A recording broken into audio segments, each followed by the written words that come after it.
Hello, everyone. My name is Senator Monique Limon, and I'm grateful to be able to join you today virtually in observance of Red Dress Day. As one of the representatives of the Central Coast, home to hundreds of Indigenous people, this day weighs heavy on my heart. For decades, many Native American and Indigenous communities have struggled with high rates of assault, abduction, and murder of tribal members. As we work together on multiple fronts to address this issue, we must also do what we can to protect victims of abuse, human trafficking, and coercion. Last year, I worked on legislation to do just that. Economic coercion plays a significant role in human trafficking. Individuals who experience coerced debt commonly face years of debt repayment, financial and housing instability, and even poverty. Senate Bill 727 will help break the cycle of abuse by establishing crucial consumer and credit protections for human trafficking survivors who have been coerced into taking on debt without their consent. This bill also prohibits creditors and debt collectors from collecting this type of debt. By recognizing that coerced debt is an abuse, we can further define control over finances as being central to autonomy, safety, and security. Legislation like SB 727 can help us ensure that Native women are not being coerced into staying with abusers out of fear of economic hardship. Thankfully, this critical bill was signed into law by Governor Newsom last year. The second bill I worked on was Senate Bill 442, which will make changes to the penal code to include a situation where a perpetrator uses the hand of the victim to touch an intimate part of the perpetrator in a definition of a misdemeanor sexual battery. Currently, law defines a misdemeanor violation of sexual battery as the unwanted touching of an intimate body part of another. This gap in the law is creating real-world examples of sexual abuse where no charges of sexual battery can be brought forward. SB 442, if signed, will clarify that in situations where a perpetrator uses the hand of a victim to touch an intimate part of the perpetrator or another person would be considered a misdemeanor sexual battery. More often than not, women and people who go missing have been victims of sexual violence and abuse more than one occasion. Closing this loophole in the sexual battery laws will ensure that women and people have the means to protect themselves, again, of unwanted touching. Work on this bill continues as the bill is currently in the Assembly Public Safety Committee. Lastly, Senate Bill 526 would require that the Department of Industrial and Labor Relations create a domestic violence awareness poster with the phone number of the National Domestic Violence Hotline. These posters would have been available for employers to display their workplaces. As many of you know, the workplace can be one of the few places where a person can be away from their abuser. This is an ideal space for a person to receive information about domestic violence hotlines and other assistance and resources. More than 4 out of 5 American Indian and Alaska Native adults have experienced some form of violence in their lifetime. That's almost 3 million people who have experienced psychological aggression or physical violence by intimate partners, stalking, or sexual violence.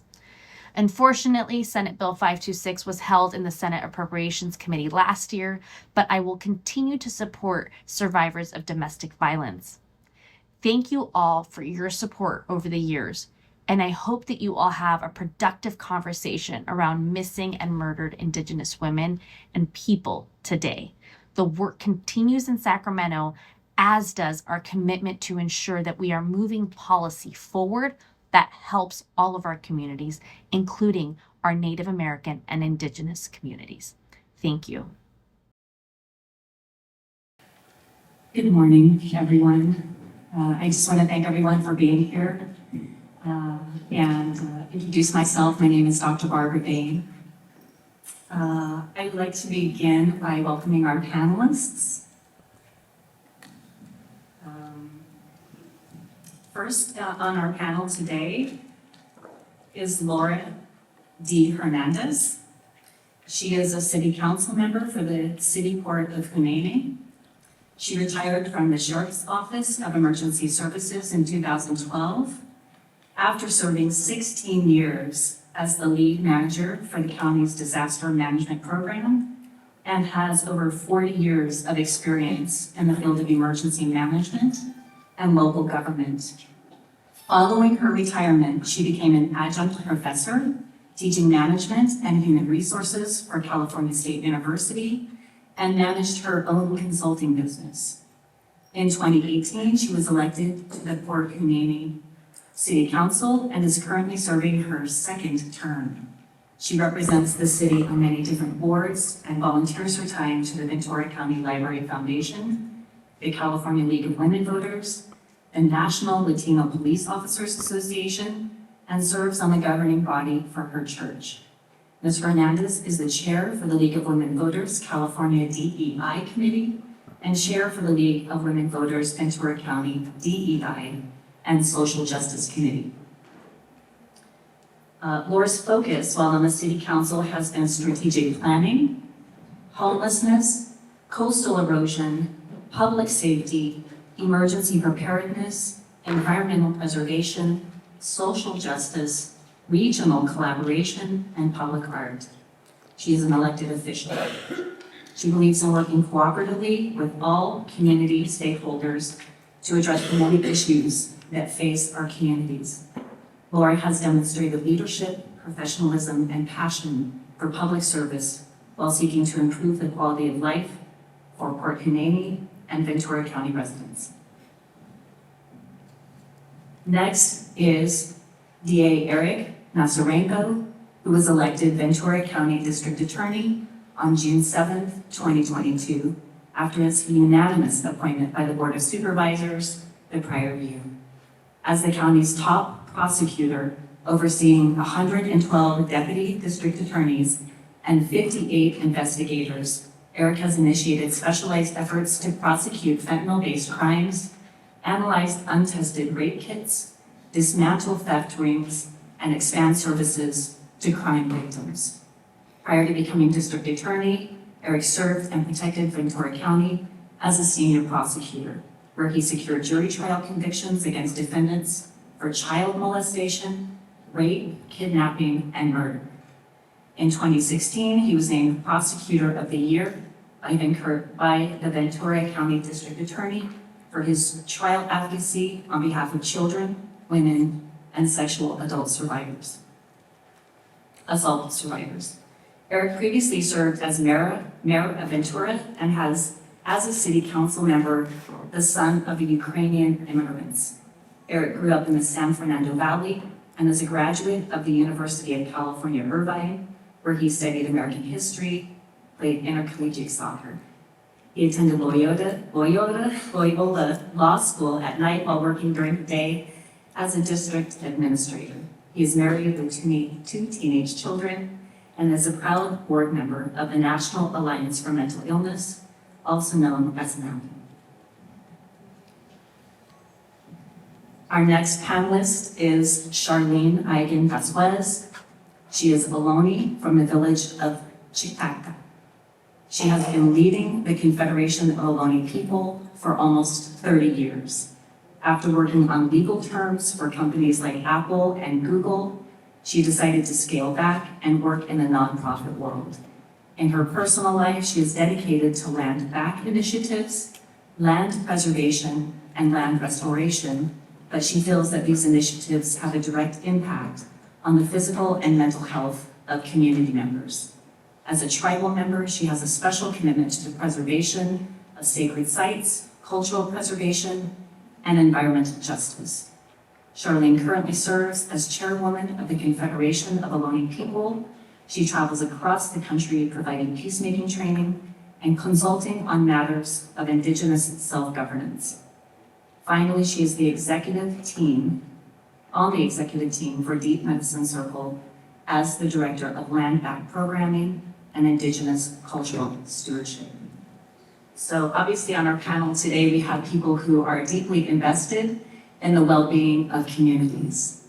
As a decolonial Indigenous psychologist, myself. I believe that we share intersections of work with these leaders, community leaders, and today, one of the first pieces that I would like to claim for myself as the moderator of this panel is that my perspective on the issue is informed from my personal location as a Shasta, Kanaka, California Indian woman living in an ongoing colonized landscape with imposed Western political structures and systems of control.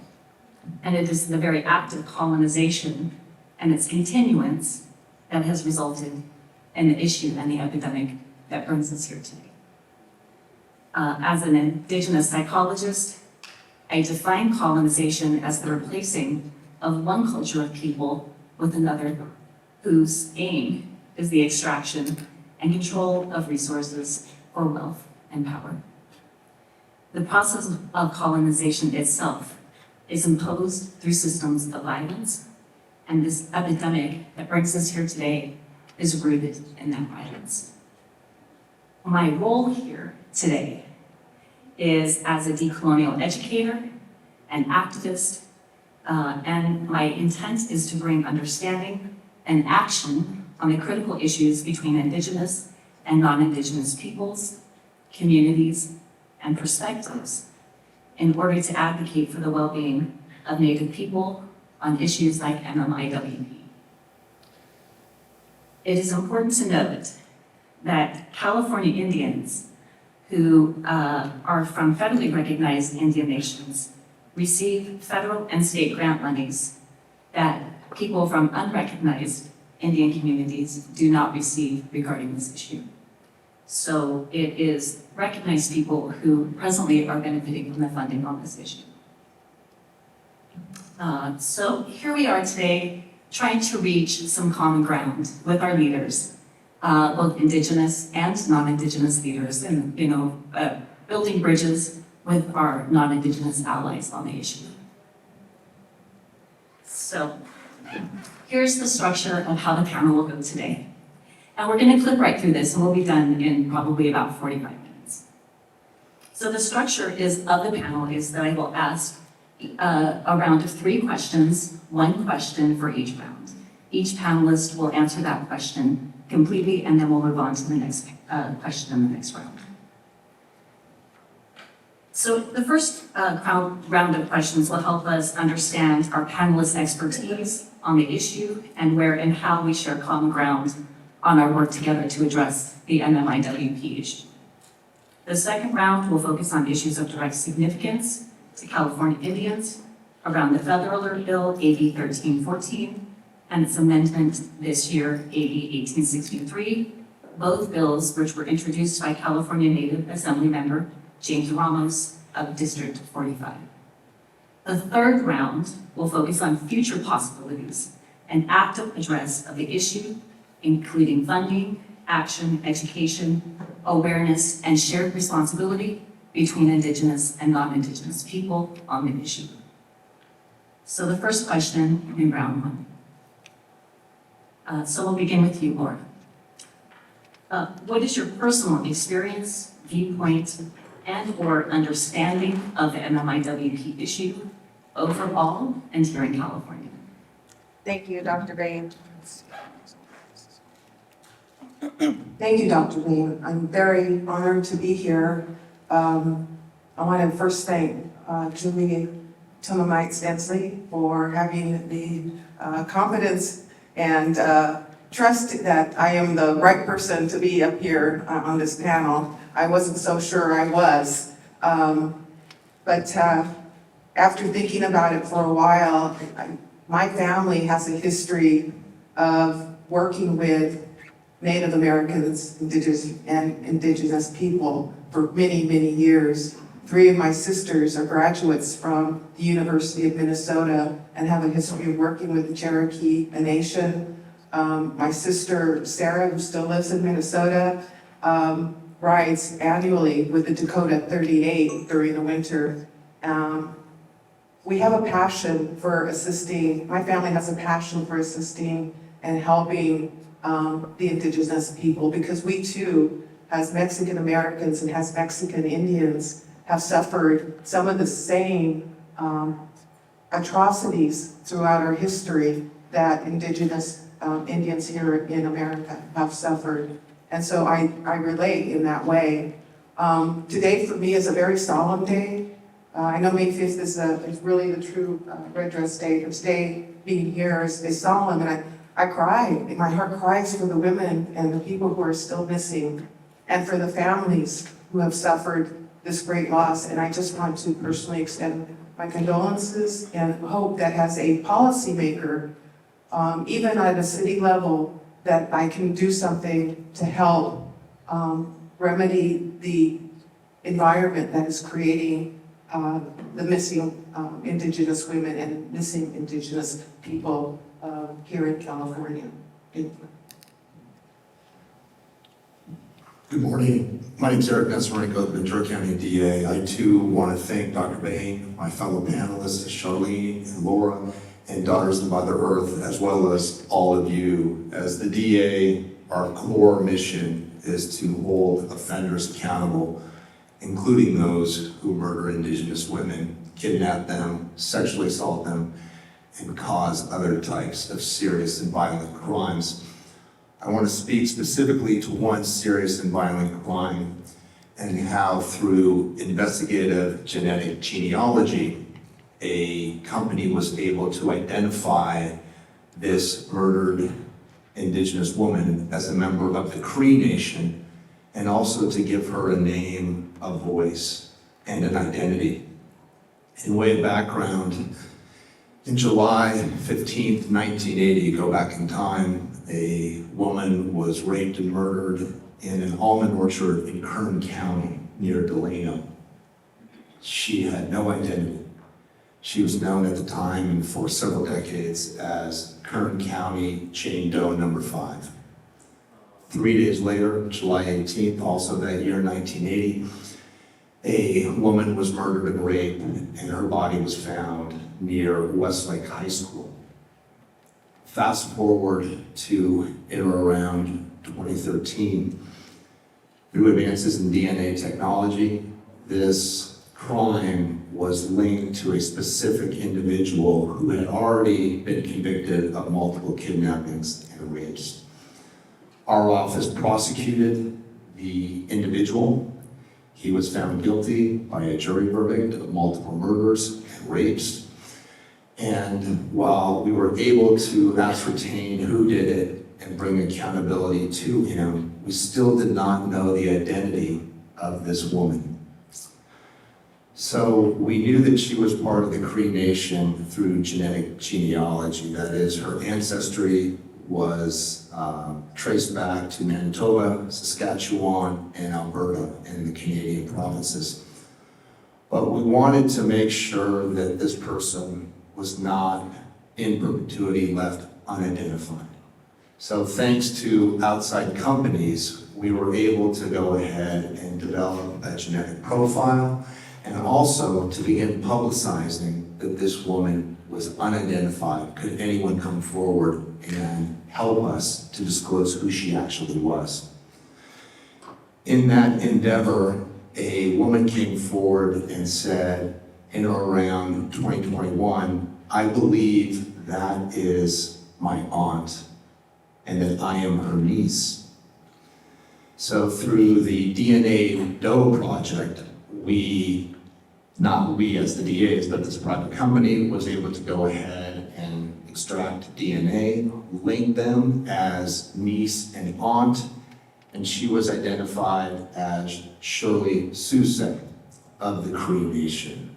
She was given a name and identity, which shows that in this case, the system valued her, didn't stop, and was dogged and unrelenting in making sure that she was not Jane Doe number 5, but an actual person.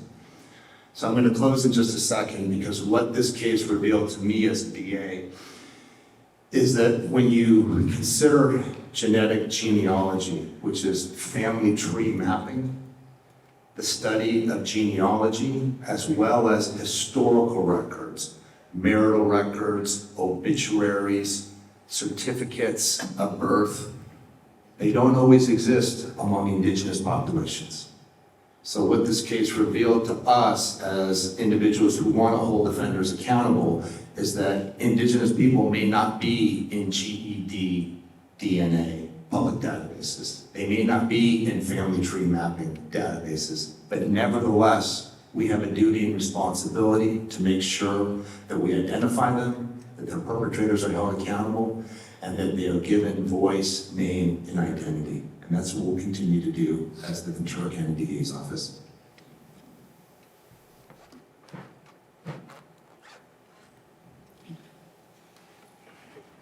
Thank you for that. And thank you for having me here. Let me just start with Hitutuloe wa'atete.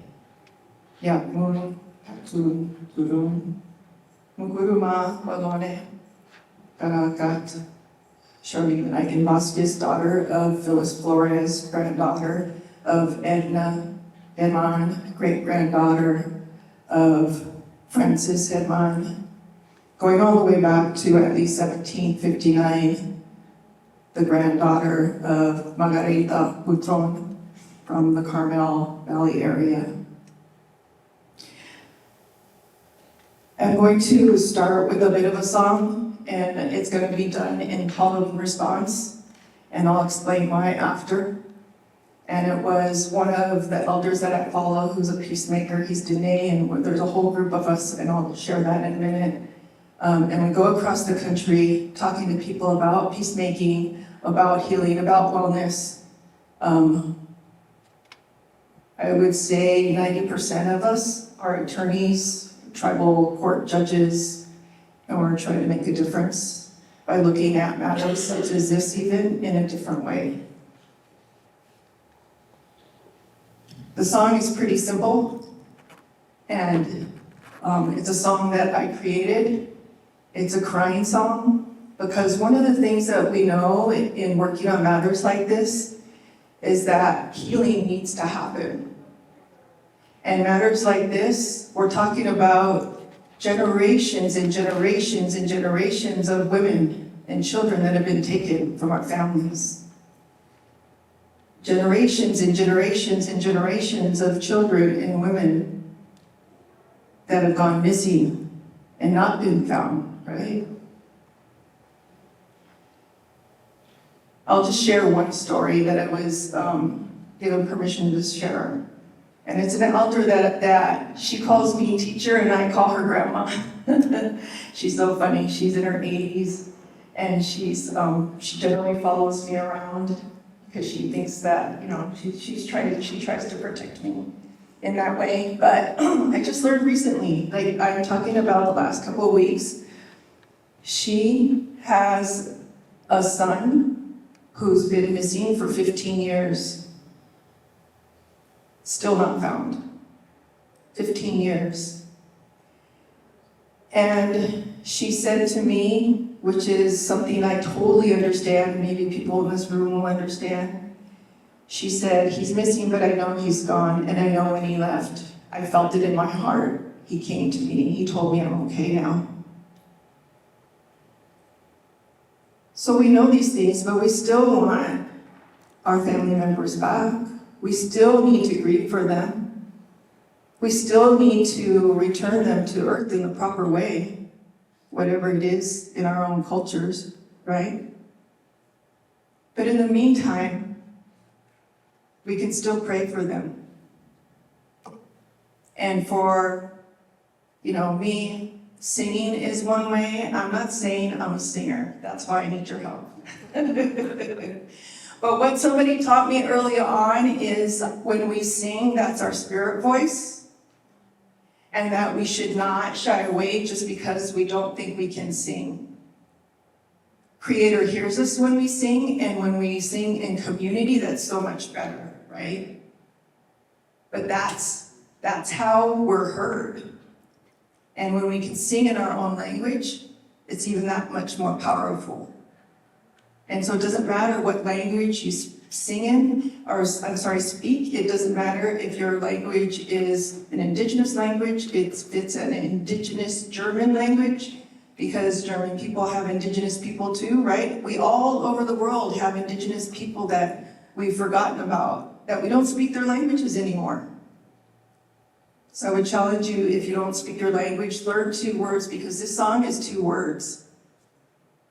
This song is 2 words, it's very simple, so you can repeat it, but if you can learn 2 words, you too can sing your crying song. You can also sing your joyful song. You can sing your community songs, right?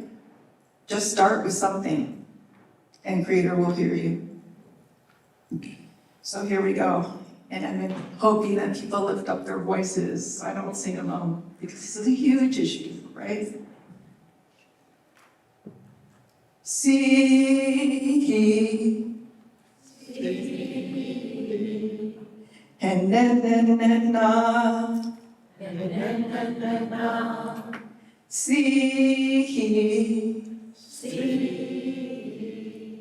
and then na. See, and then na.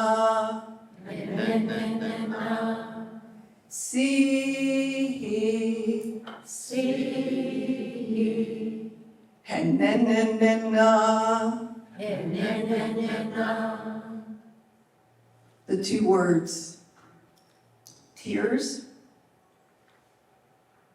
and the second word is the hummingbird is flying. Because the hummingbird is the center of our creation story, the hummingbird is the bird that lifts up our prayers. So as I cry, I'm asking the hummingbird to lift up my prayers.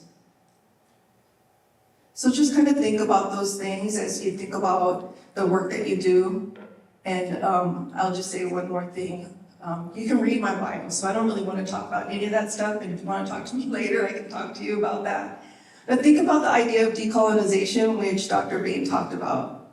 It's really, really important. And even the highest tribal Supreme Court justices that I work with say this again and again and again. Our job is to uneducate the educated and re-educate them in the right way. So we don't need fancy words. We don't need to walk in a fancy way. Pretty much I burned all my suits years ago. I don't need that. We don't need to stand up there looking powerful, right? We just need to be ourselves. And we need to be honest and truthful and passionate about the things that we believe in.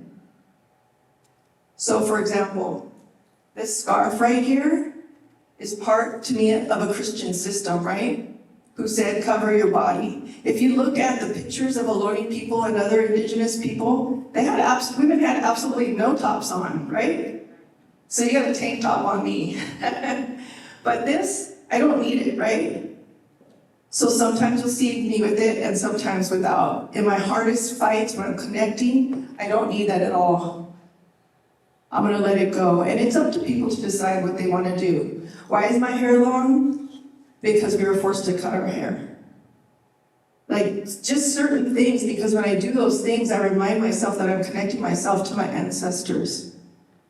And I say this for you, but generally it's not a show. I just want you to think about that for yourself personally. When you're doing the hard work, the hard fight, when I went to law school and I'm studying really hard at the age of 40-something, right? I went way late in life. I was like, what the heck am I doing? And there's a whole story about that, but every day I looked in the mirror and said, this is why you're doing it, and reminded myself of why am I doing this, but I'm doing this stuff for you, not for me, for our ancestors, for our future generations. All just things to think about. Thank you.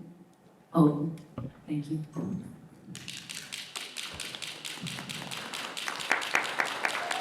Thank you for those powerful words from all of our panelists. So the first direct question that I would like to ask that came out of the Hutash women here, I'm going to direct at the DA. What do you see as one of the ongoing challenges or barriers to both underreporting and low numbers of investigating MMIWP cases in Santa Barbara and Ventura counties And how does that stand in relation to the reporting overall in California? I can't speak to Santa Barbara County since the DA there, a good friend of mine, is the person in charge of it. I can't speak to Ventura County. In our daily caseload, we do not run across with great frequency Indigenous persons. But nevertheless, as the DA, I want to make sure that our investigators, our prosecutors, our support staff, and our victim advocates are aware of the history of colonization, of repression, dislocation, and resulting trauma. Because we will receive human trafficking cases that arise in other counties, Northern California or elsewhere. I mentioned that case already that was in Kern County, yet nevertheless, jurisdiction was ours because one of the decedents was here in Westlake.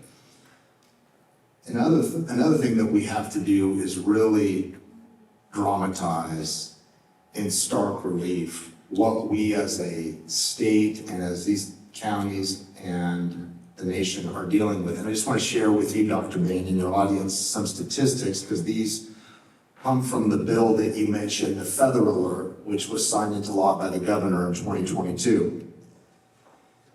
Indigenous people experience high rates of violence and are reported missing or murdered at those high rates. A 2016 study by the National Institute of Justice found that more than 4 in 5 American Indian and Alaskan Native adults have experienced some form of violence in their lifetime. And also taken from the legislative intent of that bill, the Urban Indian Health Institute conducted various studies and found there to be over 5,700 cases of missing and murdered Indigenous women. But only 116 of the women in the cases were placed on the United States Department of Justice's missing persons list. And then lastly, just one other statistic. This from the Bureau of Indian Affairs. The Bureau of Indian Affairs has formed, as you or your audience may know, a missing and murdered persons staff of investigators to investigate these cases. But nevertheless, there are more than 4,000 cases of missing and murdered American Indian and Alaskan Natives that remain unsolved. So part of what I do as your DA is, one, make sure that I, as the leader of the body, are aware of this, that these cases are taken seriously, that they are given the resources and attention that they deserve, and that we understand the historical context by which they come to us. So I just want the audience to know that as the District Attorney of Ventura County, this is a top priority whenever those cases come across our case docket. Thank you. I appreciate those statistics, and I know that Nettie was going to have a whole presentation around that, so I appreciate you bringing those in. And in addition to that, I'd like to say that here in California, there are over 150 active cases of missing Indigenous people that remain unattended to. Thank you.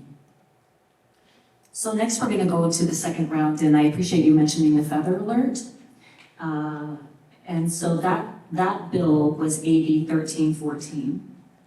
And what it requires and what it initiated was a reporting system here in California similar to the Amber Alert. And so now it is possible for Indigenous people to report in their communities when a person has gone missing, and it would go into an Amber Alert status. That was amended this year by AB 1863 by Assemblyman Ramos. Where part of the issue being addressed here is in reporting these and having those reports be taken seriously. And when those reports are made by people living in Indigenous communities, both on reservation and off reservation, as half of all Native people in California live in urban or rural areas, and about half of all Native people here live on reservations. And those urban Indians were sent there during the termination and the relocation era. So the amendment would train non-native, native police officers to be peace officers and would be given the ability to be able to report missing people on reservations. And so one of the things that I'd like to address is part of the complexity of what happens when there are jurisdictional issues happening on reservation versus off reservation, and how do these cases get missed? In California this year, I think there were 9 cases that were reported, but only 3 were taken seriously and put into action, whereas every Amber Alert that was initiated in California was taken seriously and followed up on.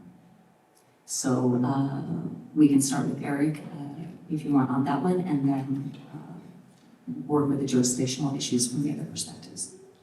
Thank you, Dr. Bain.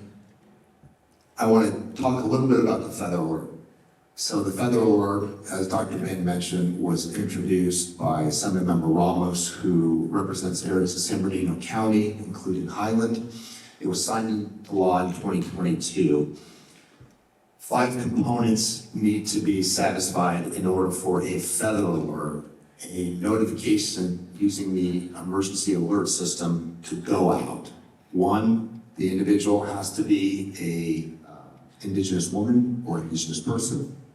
2, they have to have gone missing under unexplained or suspicious circumstances. 3, they need to be in some peril. Now, I want to emphasize this because I think it's important for all of us to understand what this means. They can be in physical danger, they can be in mental danger, they can also be in danger due to the elements, i.e. weather. They can also be in peril or danger caused by another person.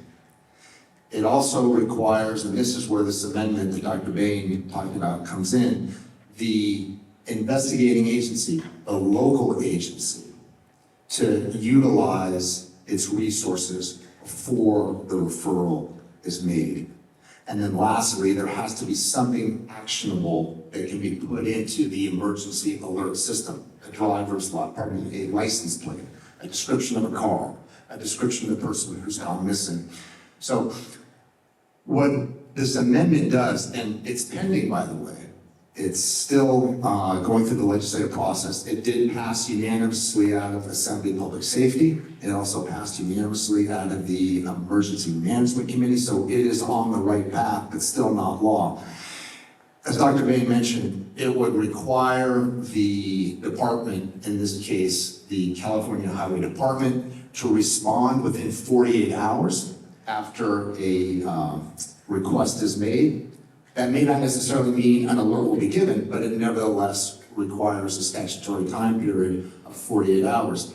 And, this is an amendment that is sought, I think, by both those who are victimized as well as by law enforcement, because as I understand the legislation, the problem was that who is the actual entity that makes the referral to the California Highway Patrol, and at what point is that done, and can we go ahead and accelerate that process? So if you have a tribal authority, a local municipal police department, a sheriff's department, this amendment seeks to streamline the process so that that information by those local entities regarding the missing persons is given to the department, and thereafter, as quickly or as feasible as possible, placed in the emergency alert system, so long as those threshold requirements are met.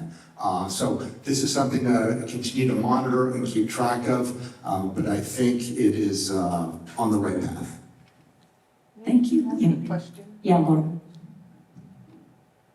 So as somebody who actually worked on the Amber Alert system for Ventura County, and who understands a lot about the problems that can be caused by jurisdictional lines, when you work with special districts and you work with other counties and cities and all the other entities out there, the lines of jurisdiction can get quite confusing. And from what I've learned, there are a problem in resolving the issue of bringing closure for families in finding missing persons. One of the things I heard about the feather alert, maybe our DA here can answer, is that the originating entity that makes the request has to have exhausted all their local resources. And I don't know if you you can speak to that. That seems another level of delay when you're, and that when there's an urgency to find somebody, that trying to demonstrate that you've exhausted all your local resources could add to the time it would take to respond. Great question, Laura. I'll just read to you the statutory language because it speaks to that.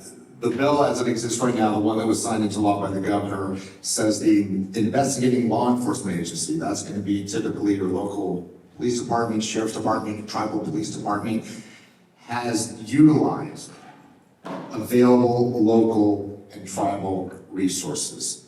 So what is utilization? What have they done? What is the robust or comprehensive effort they've undertaken? I don't know just in the plain reading of the statute, but your point's a good one. Right now, it does require the local agency that originally received the tip to undertake some investigation before it's forwarded. I believe this amendment would streamline that process and more quickly get the information to the California Highway Patrol for placement in the emergency alert system. Thank you.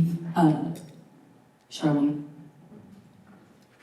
So regarding the feather alert, I definitely see that there's a problem with the timing. That maybe there's some simultaneous activity that could happen at once. Like, why are we waiting for one thing before the next thing? At least, like maybe just the reporting and maybe not actually the alert on the highway system, right? But at least some activity to make sure that everything is moving at one time. So that's just something to think about. I also wonder, not knowing how exactly the law came together, like what did the committee look like, who created the law and provided input for that law. One of the things that I think about, while I happen to be a California Native person, I do not come from a federally recognized tribe, so making sure that non-federally recognized tribal members are included, because even the funding that we look at for missing and murdered Indigenous people in the state of California recognizes those who are federally recognized, but it doesn't, what I saw recently didn't include non-federally recognized tribes. And even if they did, the funding that went out didn't go to, the first round at least, didn't go to non-federally recognized tribes or organizations. I would think like the Indian health centers across the state could have received some funds to help address the issue. And then the other, just one more point that I wanted to make was, I know personally a number of people, I lived in Minnesota, by the way, for about 15 years, so I know a little something about Minnesota, South Dakota, North Dakota, all that area. And there's people still migrating from those areas and other areas to California seeking jobs, right? And if they come from these really small, quiet places, towns or reservations, it's culture shock when they get here. And I know this personally. People come, it's culture shock, they think they're gonna find a job, it's not that easy. And some people end up on the streets because they don't have the money that they thought they were gonna make living here in California, and they're trying to figure out their way back home. And I just imagine and know about incidents where people put themselves in dangerous situations, right? And so in the meantime, they're in the streets, their families don't know where they're at, and they're in another state. Their hosts that invited them don't know where they're at. And it feels like there should be a heightened awareness for those people that are kind of caught in the middle, right? They don't really have a home, they don't have a stable family here, they have a family elsewhere, and then they come here to try to make a better life for themselves, and it just doesn't work out. So how do we help those people? Because they're in vulnerable positions when they're in Los Angeles, they're in Oakland, they're in San Francisco, they're in Stockton. Those are not easy places to navigate if you don't have money, you don't have any resources, and you don't have a strong family foundation. So could there be special rules for procedures for people like that? And I am sure it doesn't exist now, but I think just that there could be more work on the policy. Thank you for that. So I would just like to note that part of what we're hearing today is how do we address the issue going forward? And so noting these points of action into the future, by both Native and non-Native communities in terms of how we are advocating for the well-being of Native people here in California. So round 3, acknowledging that California's first people prior to European and Spanish colonization have been historically oppressed and silenced, culturally misunderstood, and misunderstood and misconstrued through racial stereotypes. And also Native people, both on reservation and off reservation, but even Native peoples bordering reservation communities are perceived as being vulnerable and an unprotected population open to predatory behaviors. How can we acknowledge these challenges and best work together to fully address this issue in a way that makes a real difference to the well-being for California Native communities and people? And part of that question is, how can we increase education, funding, and action toward the issue? And Ms. Hernandez, would you please go first? Thank you, Dr. Bain. So it's a complex problem. I know that our DA, or Attorney General, I should say, Rob Bonta, is actually in town last night. I had an opportunity to meet him. I know that he is behind working out a lot of the issues that hopefully will address the complicated environment that this issue falls under. When we talk about jurisdictions, there's got to be some kind of resolve so that assistance can get into the tribal nations, into the tribal lands to assist with searches. Resources are limited, and we need additional resources. So, we have a lot of jurisdictions out there and not enough resources to address the problem. We have jurisdictional issues that, like I said, prevent our law enforcement agencies from going on to tribal land. Lack of information, lack of advocacy. So as a policymaker, I think the first step is to advocate, and beginning with my own city council. Because I'm an elected official, I have access to people like our DA here, other state and federal elected officials, putting the pressure on them to make policy changes, to make changes to our laws so that they are more flexible and open, so that we can access the resources that we need and money. We need funding to address some of these issues. I hope that answered your. Yes, thank you. Okay.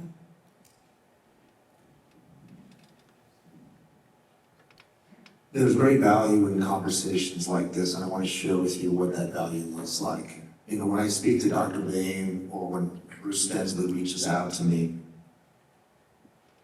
I realize how important this issue is to every county in California, including ours. So as I shape with staff and all of you and Laura and others, the Family Justice Center, just a stone throw from here, named on behalf of the late Supervisor Carmen Ramirez, I shape it with missing and murdered Indigenous women in mind. And what I mean by that is, when you have forums like this, I have to do my homework, I have to get up to speed and study this, understand it, and then bring it to policy, which means, how do we make sure that at this Carmen Ramirez Family Justice Center, we have historical, linguistic, and cultural sensitivity around Indigenous populations? Because typically when we think of Indigenous populations here, we think of Mixteco and Zapoteco. So now this can be broadened. And also, how do I make sure that our victim advocates, those who serve victims in the courtroom, are aware of this history, of the colonial powers that exerted it, of the dislocation economically, psychologically, and emotionally, and physically that has caused such an uprooting of a people? You have to, as a policy leader, put all these things into your efforts. So I want you to know I'm grateful. I appreciate you sharing this forum with me, because it will now inform my decision-making, both on the case level as well as the victim advocacy one. Thank you.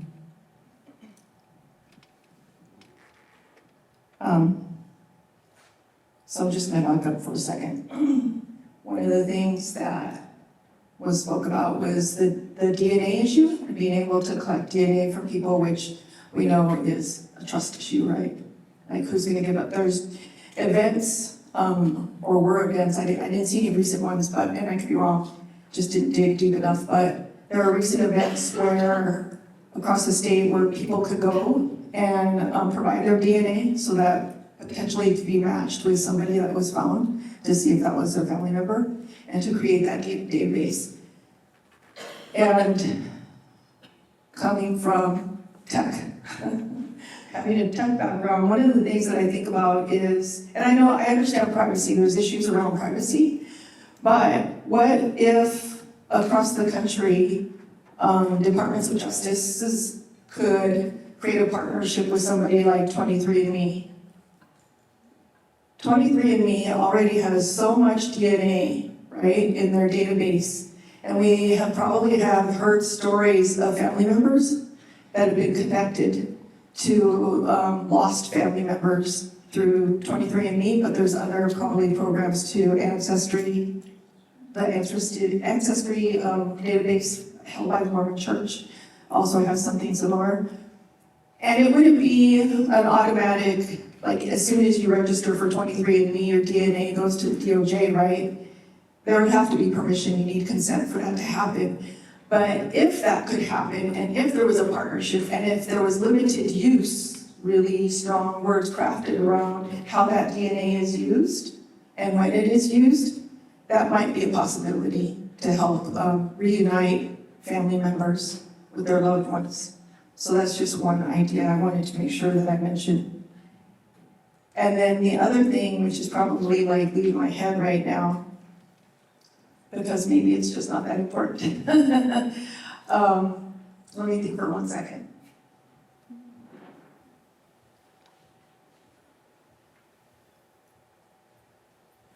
Okay, it's not gonna come back to me right now. But I think, I'll just say this, I think that there should be like regular councils, oh, I know what it was, but anyways, regular councils, regular discussions around the needs of people. And I think they should be community members, representatives, right, around the state that say that this is our challenge, or this is, you know, we have this great idea.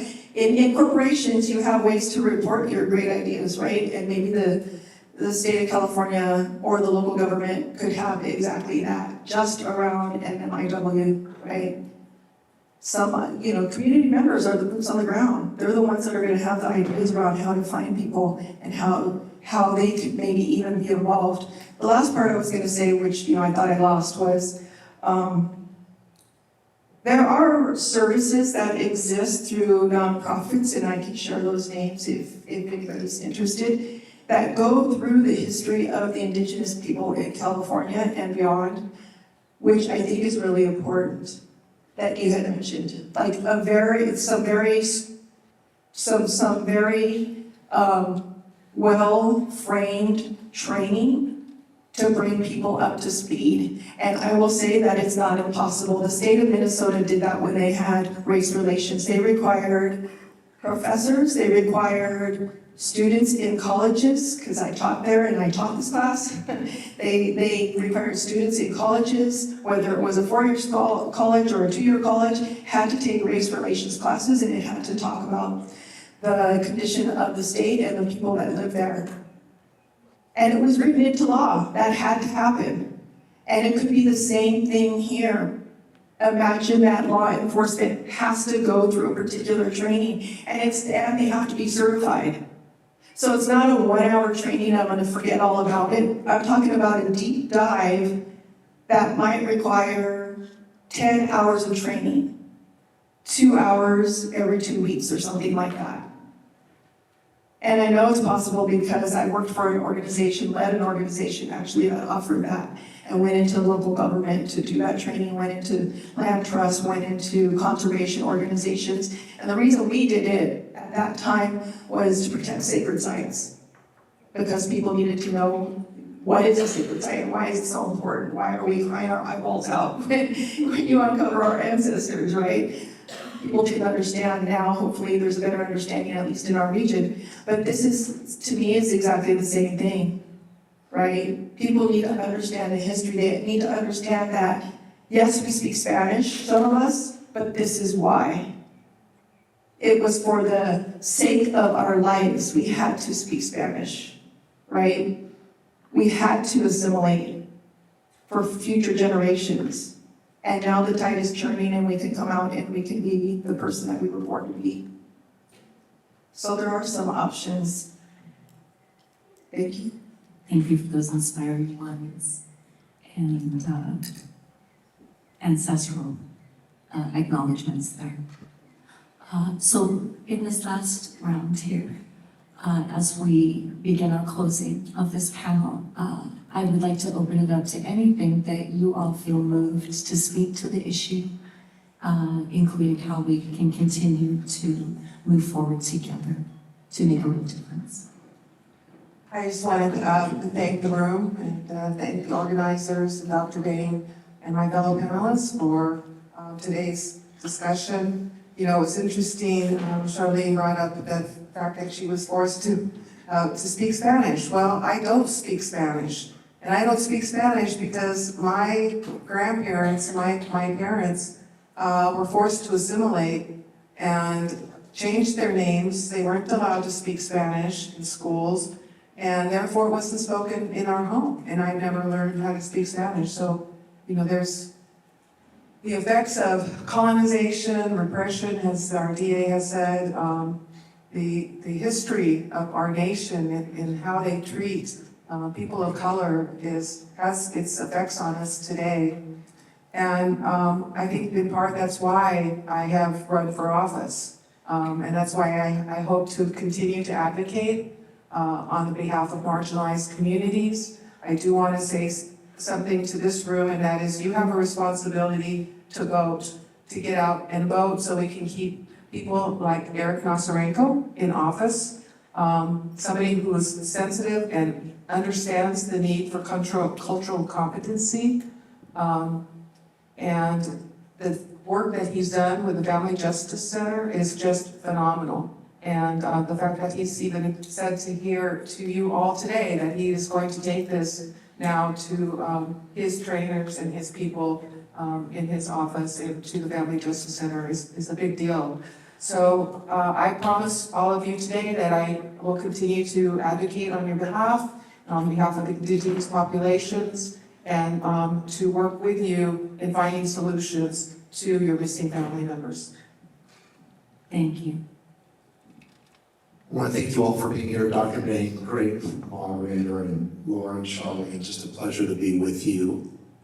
You know, spirits work in different and mysterious ways, and just by way of happenstance, I was in Sacramento 2 weeks ago, thereabouts, and I looked at a desk, and on that desk was a flyer for Missing and Murdered Indigenous Peoples Week, which is in Sacramento this week. I think it builds to the crescendo of May 5th, Red Dress Day. And I remember I was going to be on this panel.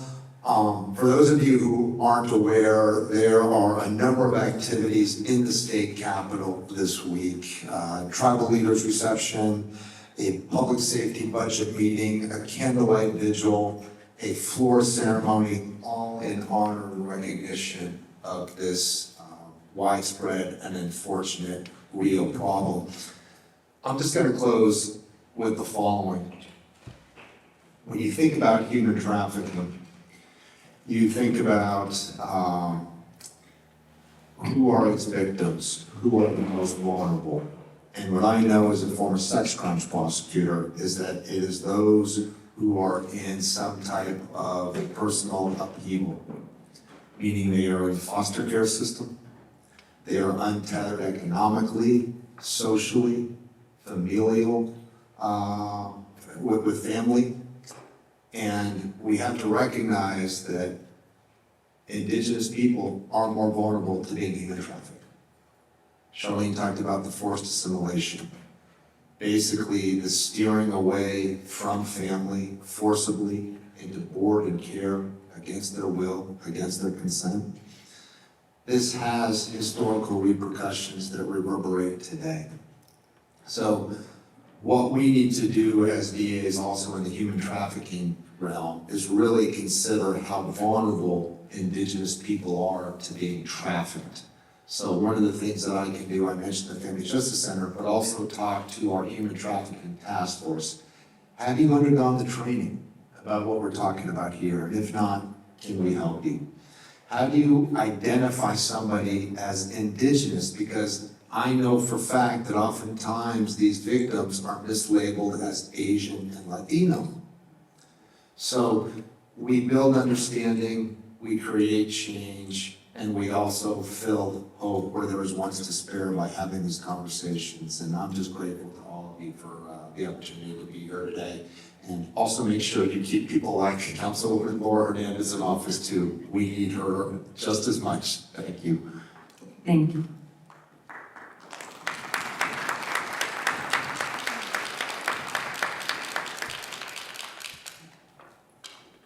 And speaking about forced assimilation, I did meet my grandmother. So that would be in the early 1900s, right? And I can tell you stories about how that worked out. So there's that. I would just wanted to mention two things. So number one, what can you do? Accountability. Like you can keep people accountable to the promises or to legislation even, right? So when legislation comes about and it seems really exciting, make sure that it's funded and properly funded so that it can actually happen. And then number two, again, just to make it brief, is, it kind of saddens my heart that young people don't want to vote. I've talked to so many young people turning 18 and saying, you're gonna vote. And I happen to have worked on a presidential campaign, so I'm very excited about that at the time. I don't work on presidential campaigns anymore. My heart's been broken. But local government is incredibly important.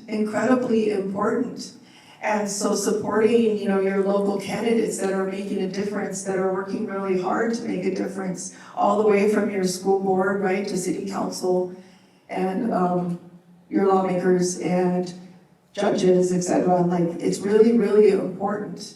So I know it's boring, I know it's hard work, I know it seems like a waste of time, but it really isn't. We wouldn't have the Feather Alert, we wouldn't have like some of these initiatives that are trying to help to address the problem that we're here to talk about today if we didn't start with local government. So just like really think about that. Thank you. Thank you. Thank you to each of our panelists. I just want to acknowledge that there's been so much great community work done here today, and that as California Native people, that we are aware of our role in the issue in terms of taking care of our communities, and what are both our rights as Native people, and also what are our responsibilities to engage and take care of our communities from the most local level, and how that extends into the global world and the global community. And I'd really love just to acknowledge that all of our panelists could have been anywhere today, but they are sitting here in this room with us, advocating, and have made a commitment to us today to continue to advocate and work with us on this issue so that we can make a real difference. And so I'd like to just invite a big round of applause and standing honoring of our panelists today.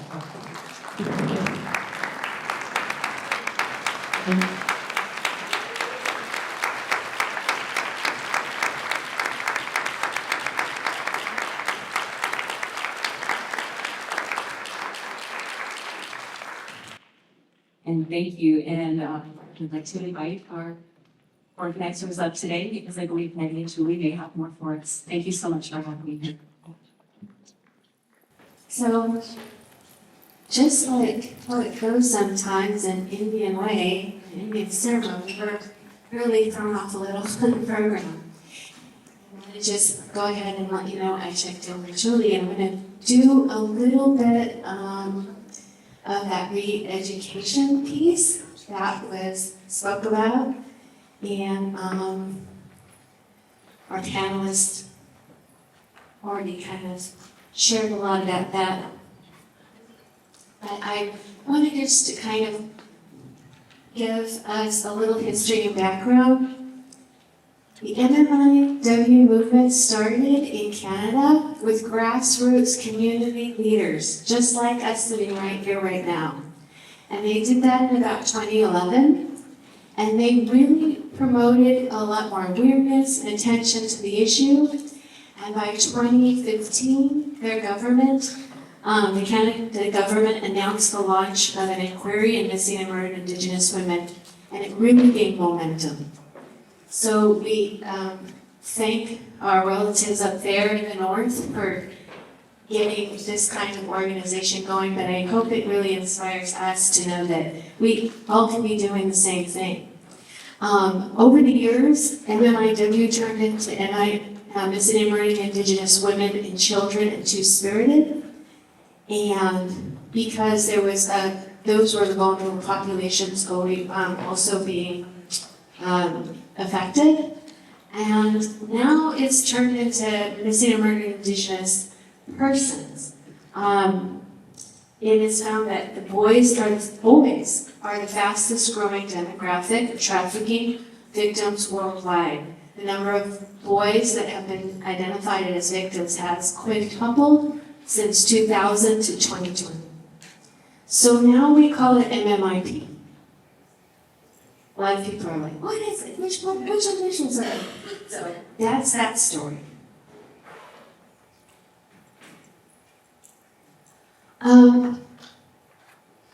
Did anybody read The Miseducation of Little Tree, that book? This is Nettie's version of education history timeline. And when people ask me, why is this an issue? When did this start? Is this still an issue going on? And is this a new issue? The myth is it is not. It starts with our good old buddy Columbus, how he interfaced with the Indigenous people in the Caribbean.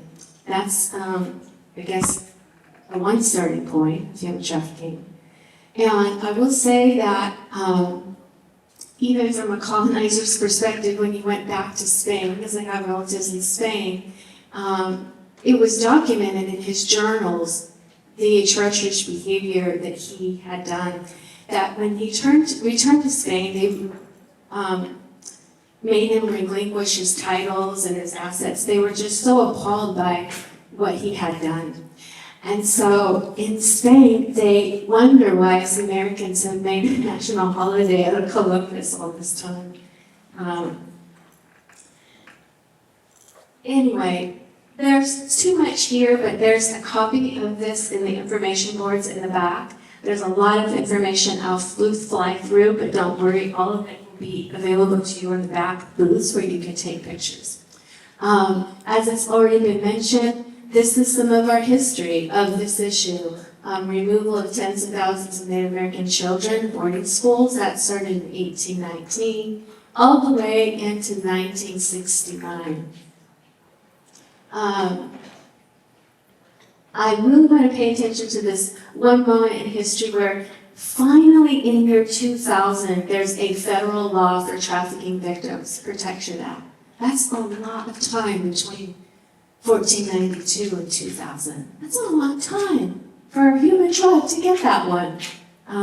Anyway, I do want to say that it was really cool that Biden did put into law the Violence Against Women Authorization Act in 2022, as well as the feather alert that was spoken about before. Here's the law in detail, it's in the back. But I'm going to skip here to, really focus on 3 types of trafficking. A lot of attention gets towards sex trafficking, but labor trafficking is more prevalent. And it is more prevalent for those of us who live in the southern border region, southern states. And this creates a vulnerable community that often will come through labor trafficking and will then be more vulnerable and susceptible to being sex trafficked.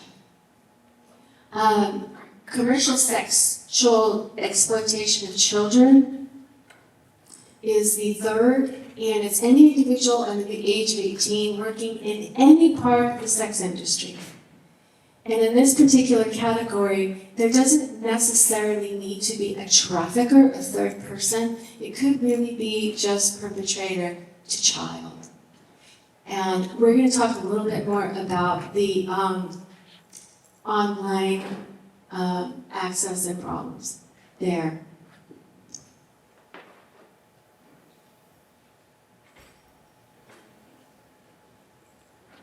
We did want to make a note that there is a difference between smuggling and human trafficking. We are indigenous communities. Some of us have citizenship and some of us don't. Smuggling is a crime against the country's borders, and human trafficking is a crime against a person. Smuggling involves illegal border crossing, and human trafficking just involves forced labor or commercial sex. However, human trafficking does not require transportation. Again, a lot of this is being initiated online through online platforms. And smuggling debt may be used as a coercive tactic. So let me give you an example of, I guess I should introduce myself appropriately. My name is Annette Mendoza-McCoy. I'm a licensed marriage family therapist. I've been working in the field of child trauma and domestic violence, serving families in both Santa Barbara County and Ventura County. And so I have stories of a lot of clients that I've served in this, with some of these stories. Anyway, a very common story is bringing a house worker and childcare worker, and they will often be told as they're being transported and help, let me secure your documents and keep your documents safe.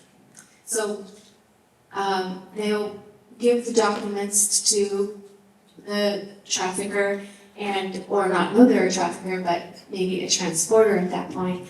And later they are, oh, well, we didn't know this was going to be more expensive, so now you have to work a little more so you can get these documents back. And on, it's like almost an indentured servanthood. And a woman stayed with the family for a good long time, and by her 6th month, she was told, yeah, and if that man wants a little sexual favors to be involved in some of that, you're obliged to do that as well. And she really didn't know what her rights were, and that ended up turning into a sex trafficking situation.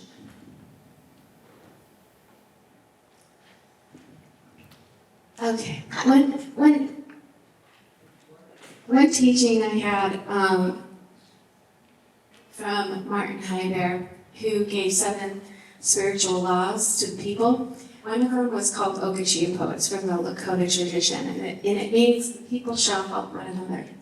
And so when I have provided services for domestic violence, I heard over and over again, oh, you don't want to work with those people. Oh, that's just a big headache. You definitely want to avoid working with that population. It was very negatively influenced around some of those interns. And I was like, wow, I feel like they need us the most. But it was kind of a stereotype that there's just so much drama and so much headache.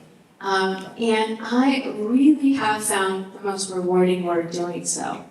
However, I will say that there is a lot to be done to have trauma-informed services and culturally competent services. I did have a woman here in Ventura County. She had a very violent relationship, marriage, and her husband, he was pretty lethal. So she came to one of the shelters here, and they turned her away because she had 5 children. She blames herself, and she was so victim blamed for staying in this relationship so much longer, but she was 6 more years in that relationship before she got out. I had another client, high lethality. When I say that, there are some screens. Please check out the information boards in the back. Because if you're a first responder, if you're a teacher, if you're a nurse, if you are a firefighter, you don't have to be a policeman. We all can get involved in this community. And we can see the lethality checklist, about how dangerous this relationship might be for you. Anyway, this woman had a very dangerous relationship, and we were trying to get her housing and stabilization. And she had a dog that helped her separate from her abuser. It was the first living being that gave her any sense of safety. She knew when she was with that dog, she would be safe. So we're trying to secure housing, and what happens there? Well, you have to give the dog. What services or what shelters would allow to have one? She would rather stay in her encampment with the dog than have public housing. And so I really think we need to pay attention to this because I don't think that's culturally competent. I think our 4-legged animals, as we know, are our family members, but they really are protectors. And there should not be any barriers for women trying to stabilize and forcing them to relinquish their animal in order to have adequate housing. I could go on and on. This is a safe reporting hotline. There are a lot of hotlines out there for domestic violence. I like this one when observing Indigenous people. It is confidential. They have Spanish and English 24/7, and they really don't really care about citizenship. They really just give you resources that you need. So it's a safe reporting helpline. Here's the national one, and you don't have to, you can even be suspicious of it to report to this national hotline. I know that I've been suspicious in certain parking lots. And on this last number, I would say this National Center for Missing and Exploited Children, there's again more information in the back, but very good resources. If there's any familial or abduction or non-familial abductions or anything like that, I would call this number as well, the 1-800-THE-LOST. And they really do focus a lot of attention to Indigenous families, peoples, and children. They're very responsive. And then there's the cyber hotline. There's more information about that. I will say we do have to take responsibility as parents and as Indigenous communities, aunties and uncles. This is a big deal. We have to supervise our children on social media and on those phones. The average age of a child victim getting contact with things on online platforms is 11. Any platform's game.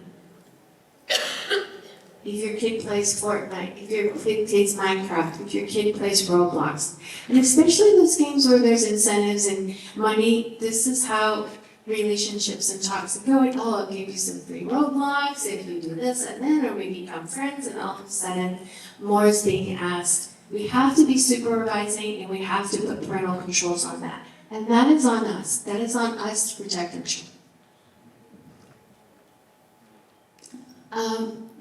Again, I love this book by Sacred Instructions by Sherry Mitchell. she does talk about, in addition to our work to protect Mother Earth, these are the systems that we must most doggedly protect: water, food sovereignty, energy, and education.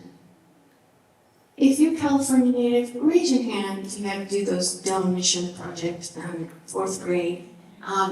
We have got to stop that, or we've got to go in and educate the soul. We've got to do this. Sherry says they are the cornerstones to our community, and we lose them. If we lose them, we lose it all. Last, I'll just go. How many of you know what resilience means? You're a resilient person. You're strong. And I really want us to also embrace this survivance. This is really true for Indigenous people. Gosh, look at what we have survived. Look back at my historical timeline of the people and look at what we keep surviving. And anyway, our elders teach us that our survivance always has and always will depend on our interdependent relationships with one another and all living things on our Mother Earth. There's hope. Look how strong we are. Looking around this room, it's so nice to greet some of you guys, to see you present here. And so our survival really depends on one another, and it depends on gathering like this. It depends on talking to each other. We can be resilient, but not as good if we don't have anyone else with us.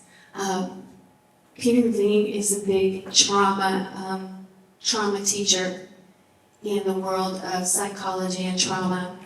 He does a lot of the leading work in somatic trauma. And he says, well, I'll back up. Trauma question is like, not what's wrong with you, but what's happened to you. And Peter said, oh, trauma is not just what's happened to us, but it's what we hold inside in the absence of an empathetic witness. We need each other to heal. When Charlene was singing that song, did you feel it? Yeah, we need each other to heal. We need to gather like this. We need to come to ceremony. We need to take time with our elders, and just we need to take time to talk about what we're going through. And that's healing just in and of itself. Okay, with that, I will mention that you guys have been, when you came in, had some handouts, evaluations. Please fill them out. If you have to leave early for any reason, please do fill them out and turn them in, because these things are important to us, but they do require funding. And this helps us get more funding for other kinds of groups. Maybe we want to gather and have around another issue, but those are important. And I appreciate you taking the time to do them. There's Spanish and English, and you can leave them from. Okay.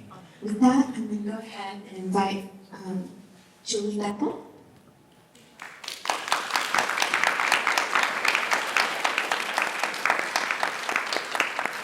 I'm an elder, but I'm also obedient. I always get timed. Charlene, I love what you said about the shawls.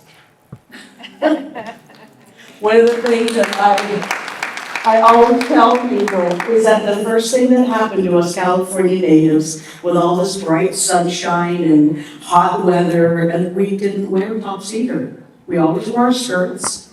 And when the people in those big ships came in and those men in the long cloaks looked at us and went, ooh, first thing they did was put clothes on us because they couldn't stand all that beauty. Yeah, it's a little too much.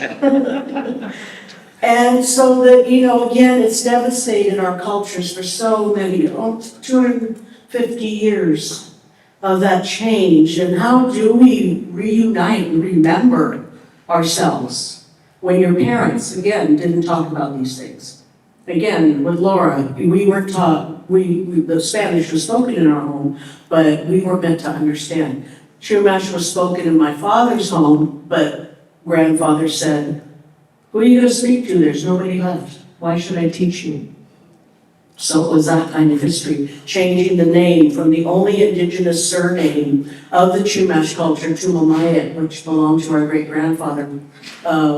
My father had to change his name to Lopez to get work in Ventura County. And so, it's those things that we hear and listen to.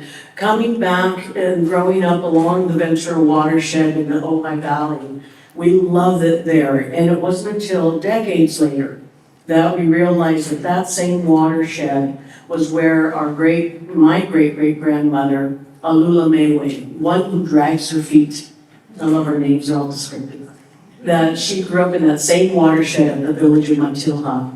And so I gleaned from that energy of, what they went through and the trauma they went through, and then still had the ability to move through that and over the other side of that.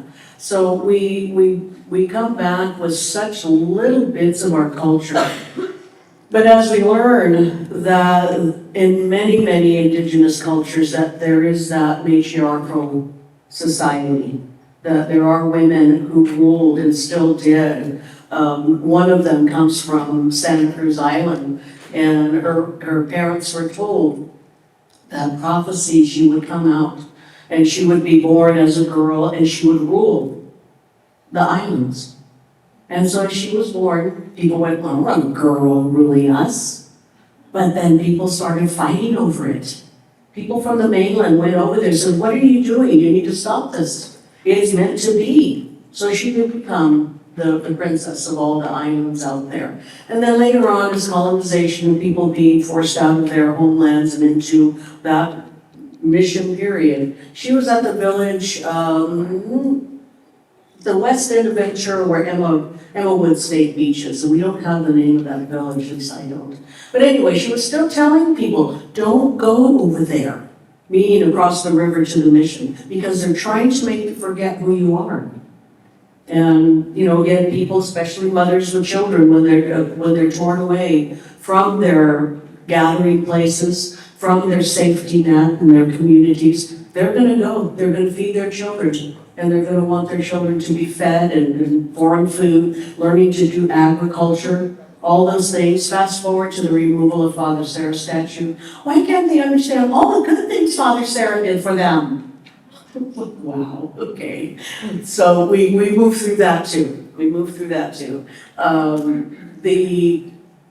The Mother Earth, Hutash, our universe, in where everybody had a purpose. Everybody had a job. Everybody had that, what I was talking about earlier, that strength in us to move forward and to work within our strengths, to make change and to be powerful in that place. Our grandmother Moon, who's kind of waning now, she was in her brilliance just not too long ago. And it was her role, like a woman, a multitasker. She lit the night sky. She was the referee of a gambling game that happened up there in the Shubashu. She was controlling the tides of our oceans here, the emotions of all living beings. And her phases that she goes through is because there's a great eagle, Shlo, up there, and when he moves his wings, I'm tired of holding up that world up there. His wings would cover her over, and then she'd yell at him, "Get back to work, get up there." So there should be a big round self again. She gave that power of emotions to everything here in this land, and especially to Ta and Ku, the oak trees, valley oak, live oak. And so as they are our Atishwins, they are the ones that you can, look at Earth and know that a lot of everything we need is in this Earth. And it always has been and it always will be. It's just that I asked college students just the other day at Ventura, "How many of you cook for yourself?" And like 3 or 4 of them went, "I do." Since we're all letting everybody else do and give us the things we need. And we should be out here, procuring our medicines. We have people over here, our elders, helping us, and educating us about the plantas and everything. Abigail Doña Berta, which we'll get up and speak in a little bit. But there's also other stories about the war out there on Limu and his daughter was the princess. She decided to go out in her tomo one day and go fishing. She had her fish hook and her bait and her line and everything. And it's kind of the first kind of little sketch that you see that women are in the tomo, which has always been the brotherhood of the tomo. Well, women did this too. So she's out there fishing. And while she's out there fishing, Hula, Coyote, is up on the hilltop. And he looks down and she goes, oh, look how bright and beautiful she is. So he's gonna have a little fun with her. So he says these words out unto himself to help him succeed. Now in a festival, Coyote or Hula would go out there, sit at the beginning of the entrance of the festivals, and he'd look at all the pretty girls. And he'd go, douche, douche, douche, douche, which means he's blowing them sweet kisses. That's why his nose is so long. You can spot him a mile away, that's why his eyes are all squinty. He got his color from a girl he was dissing, and so she painted him all that blotchy color that he is today. Well, he said these words, Iseriwa, Iseriwa, Iseriwa. It will continue indefinitely. And he jumps into the water and he swims underneath. He sees her little abalone hook glistening into the water. And he grabs it. And she pulls on the line. He says, what is that? Oh, it's pretty big. And then he does it again. And then the third time, she really yanks up on that fishing line and the hook gets stuck in his palm. Pulls him up out of the water, just his head and tail. I should have known that was you. They should have known you by your black nose and tail. Well, they're going to call you Old Man Fish from now on. She pushes him into the water. But because the hook was still in his paw, he took away her fishing gear. So there she is, by herself, and the birds have come, they've eaten her bait, the fish that she caught. She's really upset with herself. Oh, I shouldn't have scored Coyote. We could have had a beautiful life together. But I do. I reject him, and I reject the world. So as she cries herself to sleep the next day, she wakes up and she has nothing to take back home. So as she's standing there, she thinks, I'm just going to do this for all women, all, just in her power. She jumps into the water and she's just going to let it go there. Let her life go. But she only lands waist deep. Not very deep water. And in a transformation that happens as a result of her jumping in the water, her legs form together. And she becomes a mermaid. She swims out and about and around. Now, mermaids are very, every indigenous people have them. Some are very, very mean. Ooh, the Loreleis of Germany and the Morgans of Brittany. Oh, they devour man. But ours was very sweet and very loving. Even when the Russians were out, they were looking for otter. She would be hungry, they'd throw her biscuits, and she'd show them where the otters are. It's very sweet. But people went looking for her when she went missing.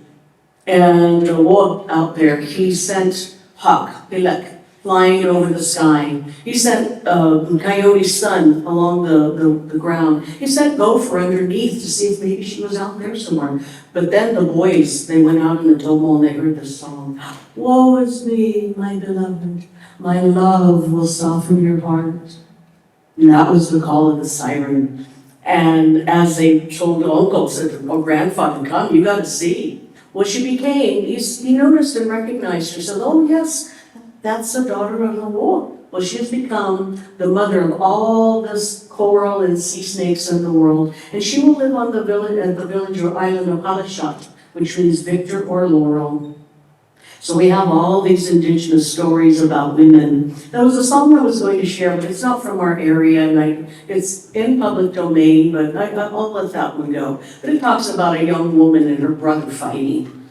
I'll just tell a little bit of the story. And as they argued, and he was so mean to her that he went traveling. This was out in the San Joaquin Valley.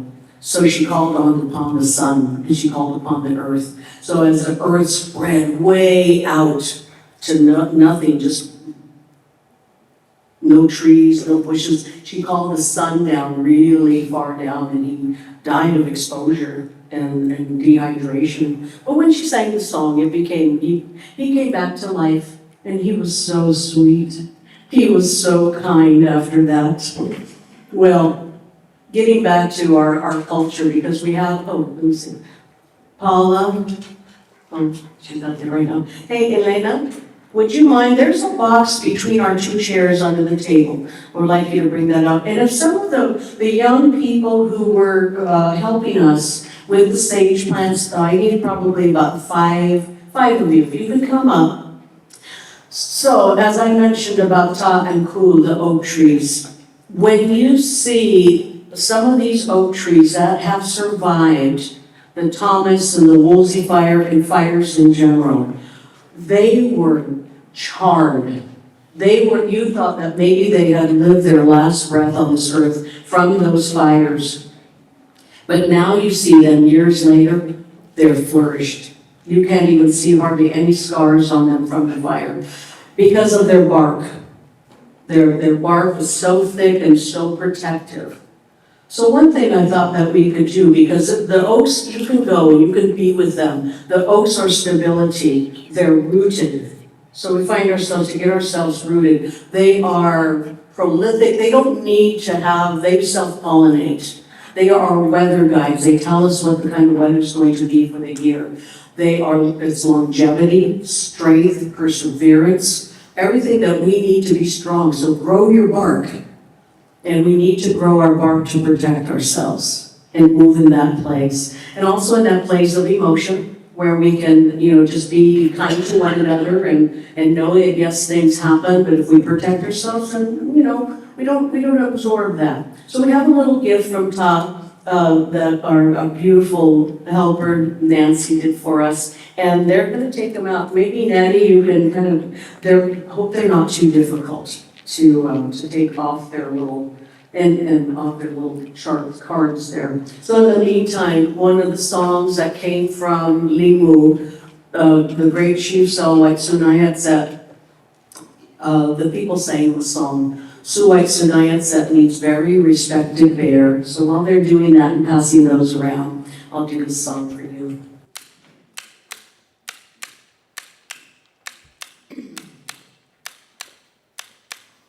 Lai wa wila hilele,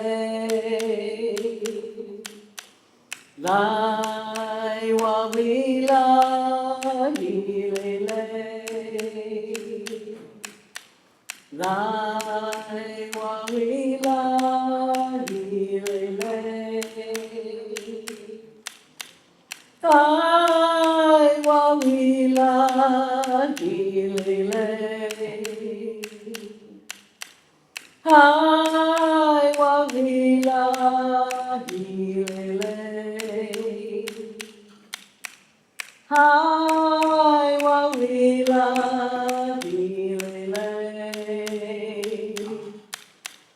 lai wa wila hilele, lai wa wila hilele. Hai wa wila hilele, hai wa wila hilele. Behold me, I walk moving in brilliance of feathers. May I always endure into the future. Hai wa wila hilele. Hai wa wila hilele,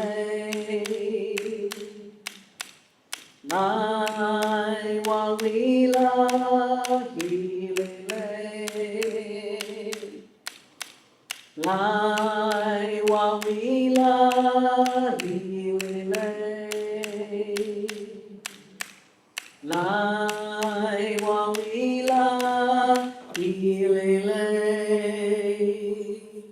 Tumamait-Stenslie said, for he was a very respected bear. There's stories and songs that come to us by only a handful of elders in those times when it really was not cool to be native.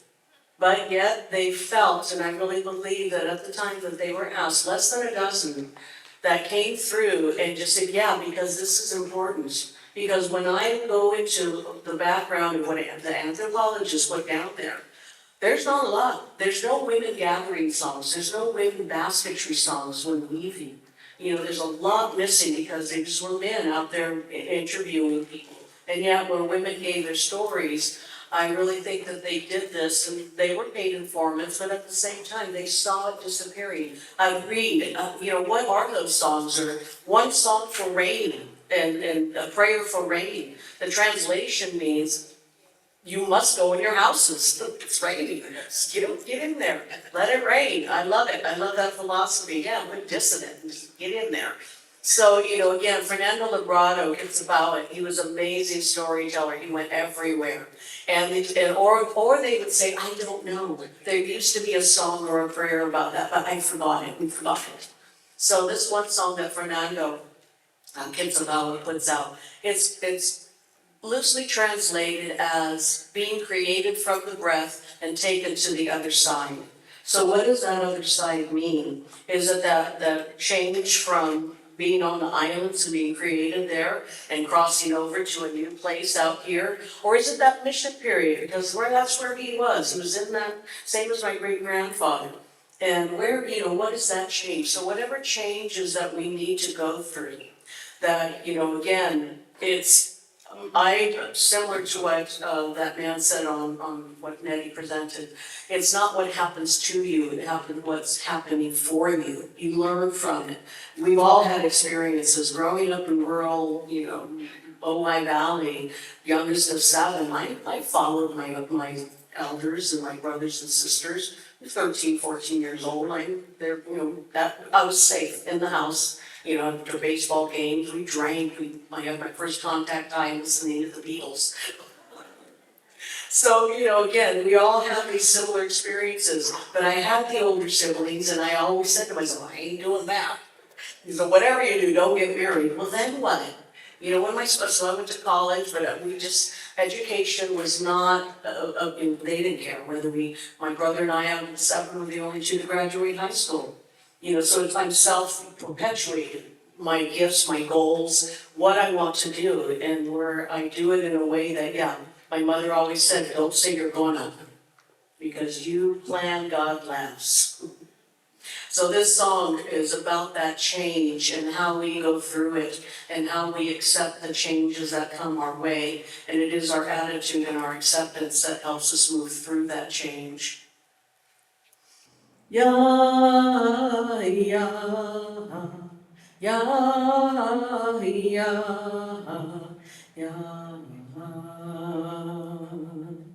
Sami momokio e, Sami momokio e, Hosi no na o hennes, Hosi no na o hennes, ya, ya, ya, ya.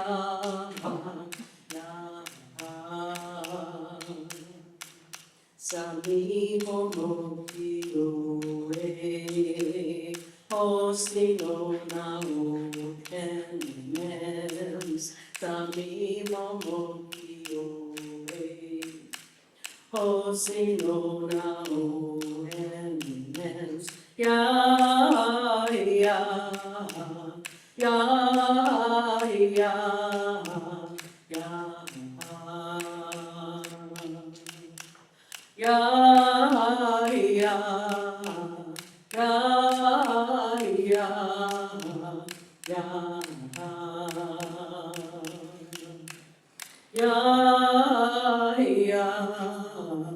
ya, ya,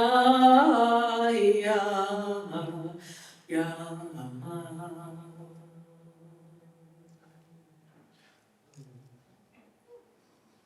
So coming from a long line of storytellers, I'm shortening my I don't know where we are there, we're gonna eat. So, I have many names, so my storytelling name is Bear. Bear with me. So as I include my little portion here again, my heart is full. So, boy, oh boy, thank you so much. Thank you very, very much. Enjoy lunch. We're getting a little bit back on track for our schedule. I'm introducing today our keynote speaker, Melissa Skeet, the Skeet Fighter. It's been a total privilege and honor to have connected with her. I learned about her through nativehope.org. It is a wonderful agency. Check it out, where it has a lot of good education about the MMIP movement, its history, and she has her testimonial on there and a YouTube clip on there, so you can check out that feature. But you may also please check in her booth here. It's the first one here to the right of me, the left of you, and that's Nate, her team and partner. And anyway, she's going to give her presentation, but she does this year-round. She really works hard advocating for survivors of violence, of relationship violence. She has a beautiful, powerful story to tell, and I hope we continue to support her and track her. She is on social media throughout the whole year. This is like not a one-day event. This is happening all the time, and she's really living this prayer, skating out there all the time. So without further ado, I want to introduce Melissa. Thank you, Nettie. Thank you, Nettie. Yeah. Oh my gosh, look at all you beautiful faces here and all the beautiful dresses and red dresses. Yeah, thank you for being here.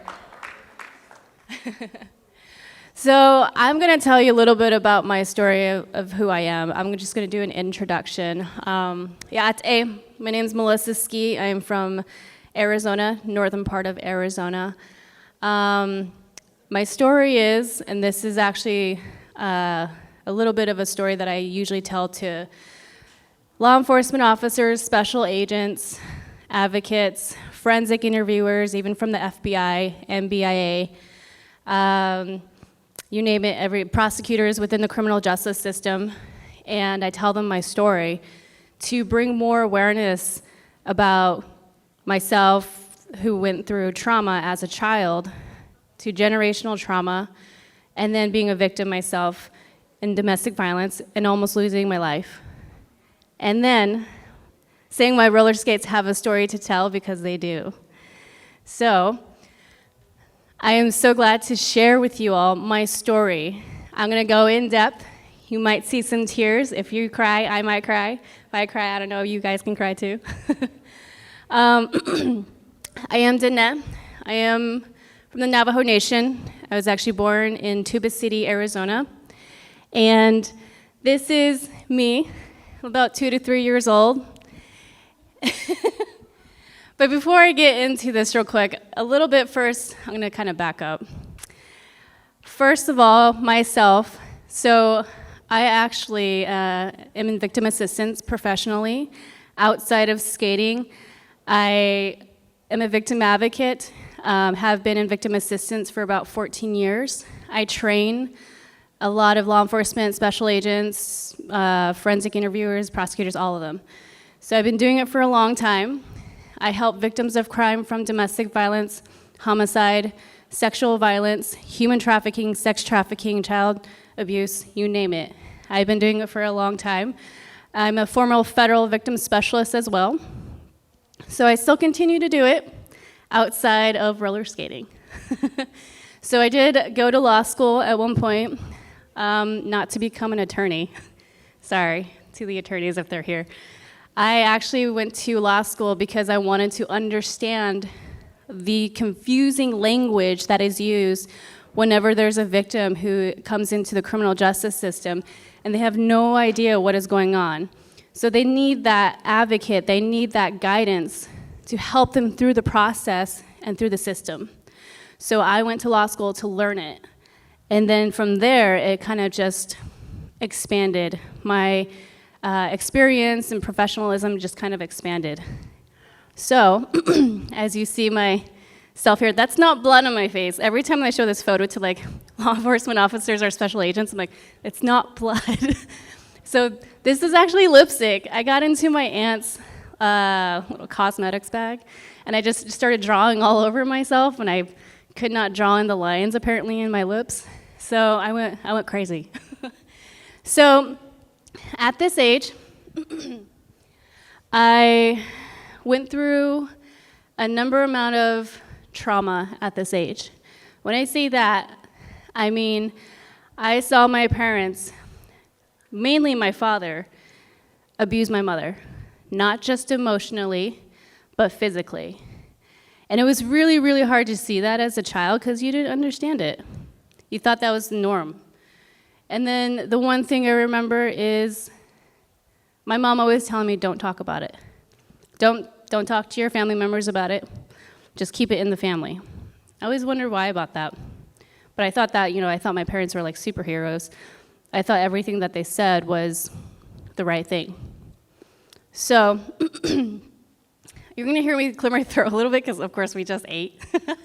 So this photo here is with one of our family dogs. His name was Sam.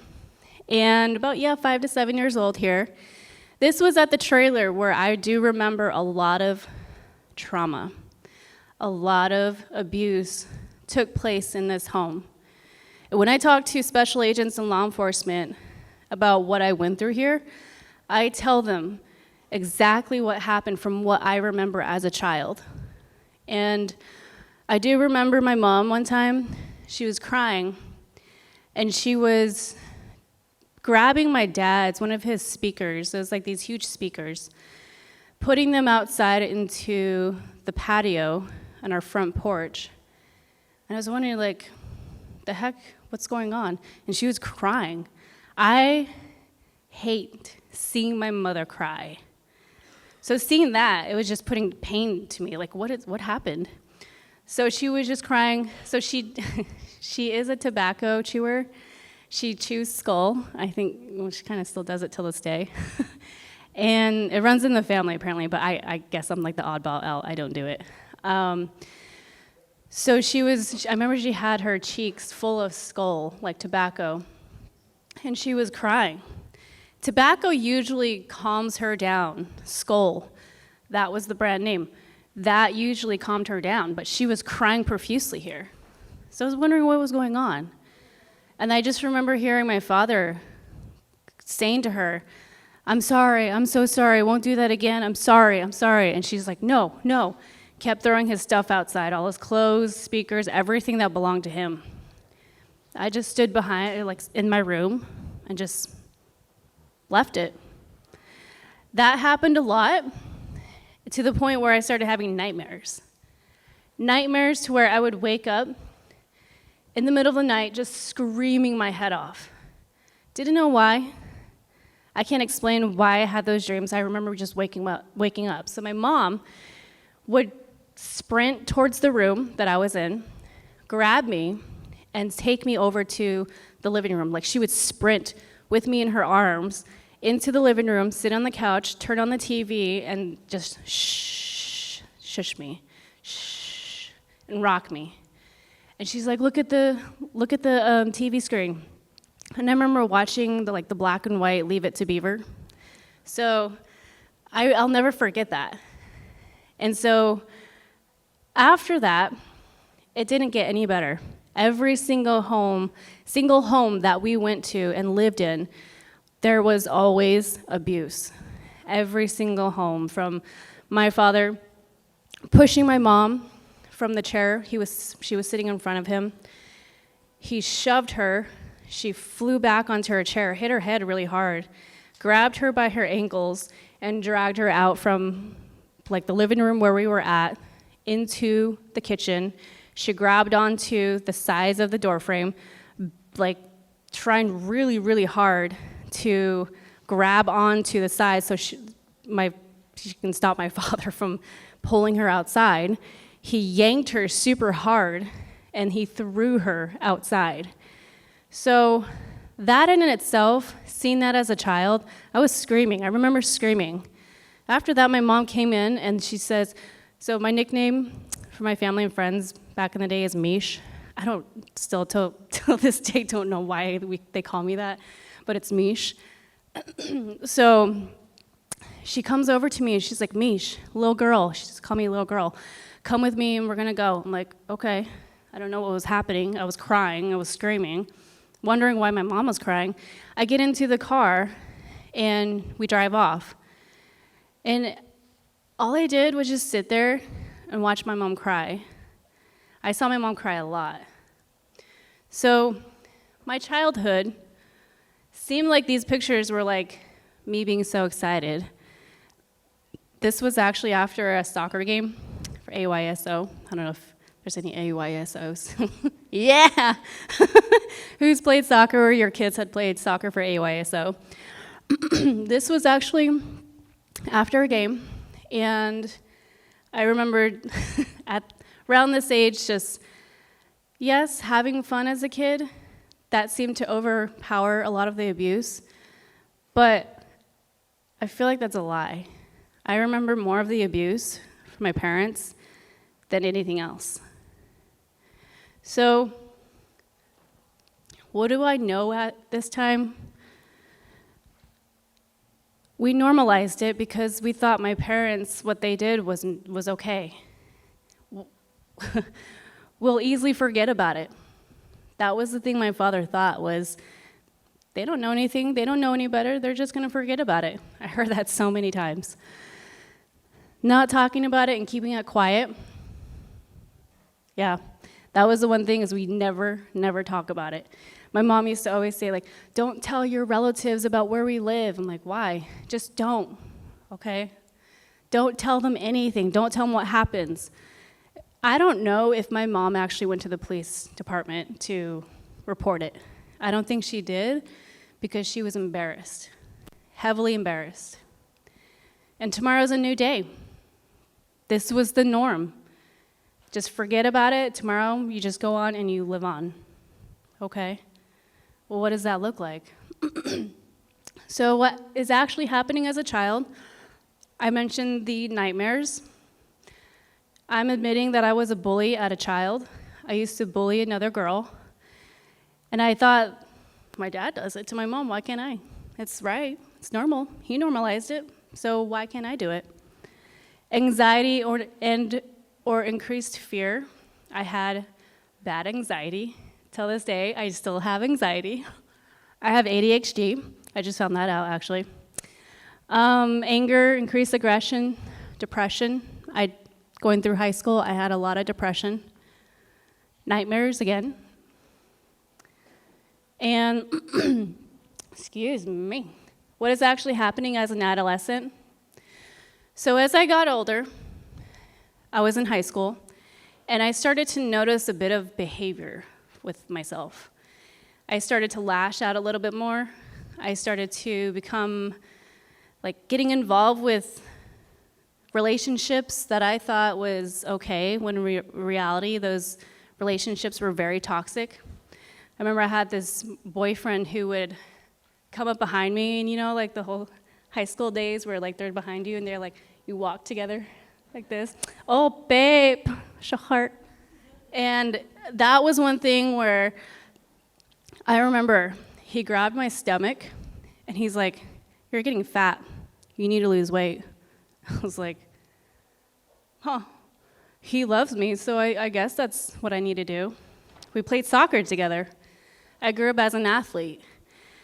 And he would get so angry at me whenever I didn't pass him the ball. And he would come up to me and yell in my face and says, you need to get better. I'm like, whoa. So this turned very toxic, that I decided I was gonna leave this person. A few years later, I found out that when he had kids, he actually is in prison right now for killing both of them. Yeah. So this didn't stop with the type of relationships I was getting involved with. I was in a relationship for about 13 years with a person who I wanted to marry, but then I kind of thought later, like, no, he's not for me. He's not. That was the dream back in when I was a teenager. No.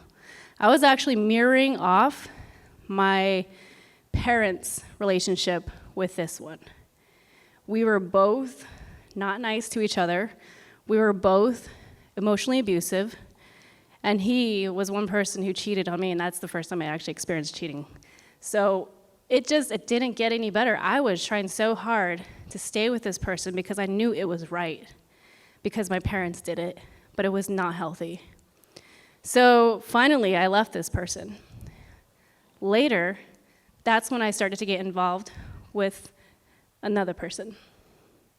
But first off, I want to tell you what helped me as a child.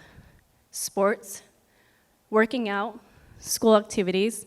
My mom shoved my brother and I into so many different activities, especially with sports. I played basketball, I played volleyball, softball, I was in track, and I hated it.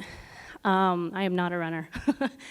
And they had roller derby back in the day, and I knew about it, I would have played, but that's until later. So these are the activities that distracted me from my home. But that didn't mean that my brother and I were acting up. My brother got brought home a lot by the police department. I can't even count how many times he was brought back, my mom yelling at him. So this is one of my high school photos, and that was actually my old best friend. I didn't want to show her face because I wanted to keep her private. So volleyball was one sport that I really, really, really loved because it involves a team. And you work together to, bring each other up. Whenever someone messes up on the court, you go up to them, you don't yell at them. That's what I learned. You go up to them and you say, hey, it's okay, shake that one off, it's all right, we got this next one. You move on to the next time. Oh, there's another mistake, that's okay. All right, girl, that was okay, that we all mess up, it's all good. Let's move on to the next one. So this is one sport I really, really, really loved because of that. But kind of going back a little bit with my father. So it seems within these photos, I look very happy as a child, but I wasn't. Now, my father and my mother and a lot of my family members are victims and survivors of the boarding schools. We know, a lot of us, about the residential schools and the boarding schools, what they did to our family members. So for those who don't know much about it, it was a messed up thing that any colonizer could do to our people. Now, it was established in the 19th century. The goal was to assimilate the indigenous youth into looking like them, to talking like them. That's how we lost our language. That's how they wanted to get rid of our culture, our traditions, and turn us into a white man, a white woman. No. Now, many children, and I'm sorry if this is a trigger for some, were sexually assaulted, physically abused, and a lot of them were killed. And they were buried like it was nothing, like they were just some animal that was run over on the side of the road. No, that was messed up. So, I want to say one thing about myself is that I remember trying to talk and speak my language, because my parents actually my mom and my mom's side of the family used to teach me my native tongue, which was Diné, which was Navajo. And I knew it as a child, so I started speaking it in school until the teacher says, hey, come here. You need to go to the principal's office. I'm like, why? Because you're cheating on your test, you're talking to them in your language, you can't do that. You need to go to the principal's office. I'm like, okay. As a child, I was really confused at this time. So the principal told my parents, called them in and said, you need to teach them English. No more of this, whatever this language is, because we don't understand it, and she could easily be cheating on the test. They're like, okay. So if they didn't abide by the principal's rules, I would have been kicked out. So I was told to learn English and only English. I still know few words, but not a lot. And my grandmother tries to teach me. Trust me, she really tries to teach me. She's so patient with me. But I want to show you this to kind of give an idea to those who are still kind of learning about it. November marks Native American Heritage Month, a time to recognize all of the contributions The first Americans made to the establishment and the growth of the U.S. It is also a time to reflect on the challenges the community faces. Tonight, we are looking at a dark past in the lives of Native Americans in North America that has been recently uncovered and is drawing renewed focus on the horrific history of Native American boarding schools in the U.S. It's a painful part of American history that often goes untold. In the 19th and 20th centuries, the U.S. established federally funded boarding schools aimed at assimilating hundreds of thousands of Native American children, forcibly taking them from their families and stripping them of their culture. There was a lot of horrific things that happened to myself, and I know a lot of other individuals that were in that school system. The horrors laid bare with the discovery last June of 215 unmarked graves outside of an Indigenous children's school in Canada, which had adopted similar policies as the U.S. We talked when we were in school about some people that went missing, and it was assumed that they ran away and we're never going to come back. My mother is boarding school survivor. Kent State adjunct professor Kimberly Medicine Horn Jackson is now part of a research team tasked with uncovering the horrific histories at these schools in the U.S. And we're running against time. Our elders who went to the boarding schools, they're crossing over daily. And we're losing the truth of what happened. There were 357 known boarding schools, many operated by Catholic and Protestant churches. Here, Native children were forced to abandon their language, their traditions, and culture. Was this ethnic cleansing? According to the Geneva Convention on Genocide, the Native American boarding schools fall into all 10 categories of genocide. But now, leading the way in the top levels of government. Now, for the first time, this country has a cabinet secretary who is Indigenous. Secretary of the Interior Deb Haaland launched the Federal Indian Boarding School Initiative to investigate the full scope of U.S. policies and their effects. The removal of history in our books, that's a method of Indian removal. Speaking the untold truth, only until then can healing begin.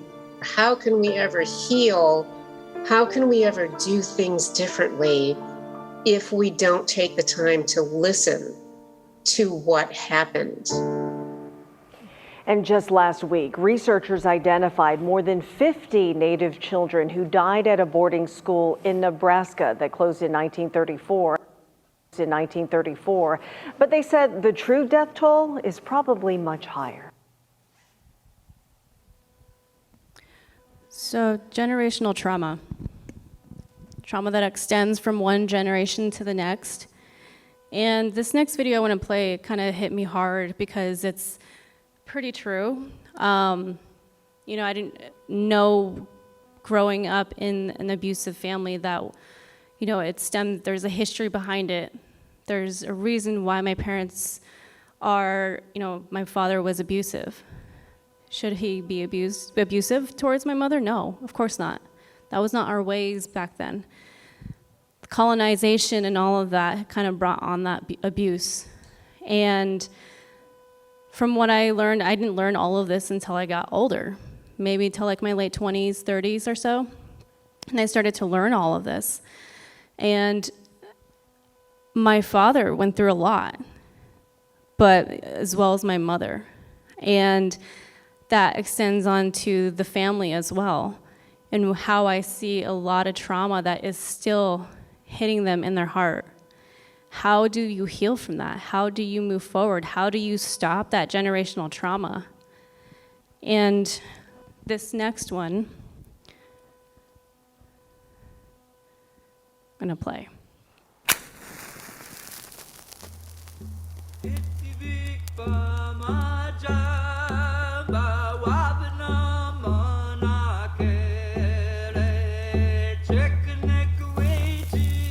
I think it's so hard to find an Indigenous person that hasn't dealt with mental illness or some sort of abuse.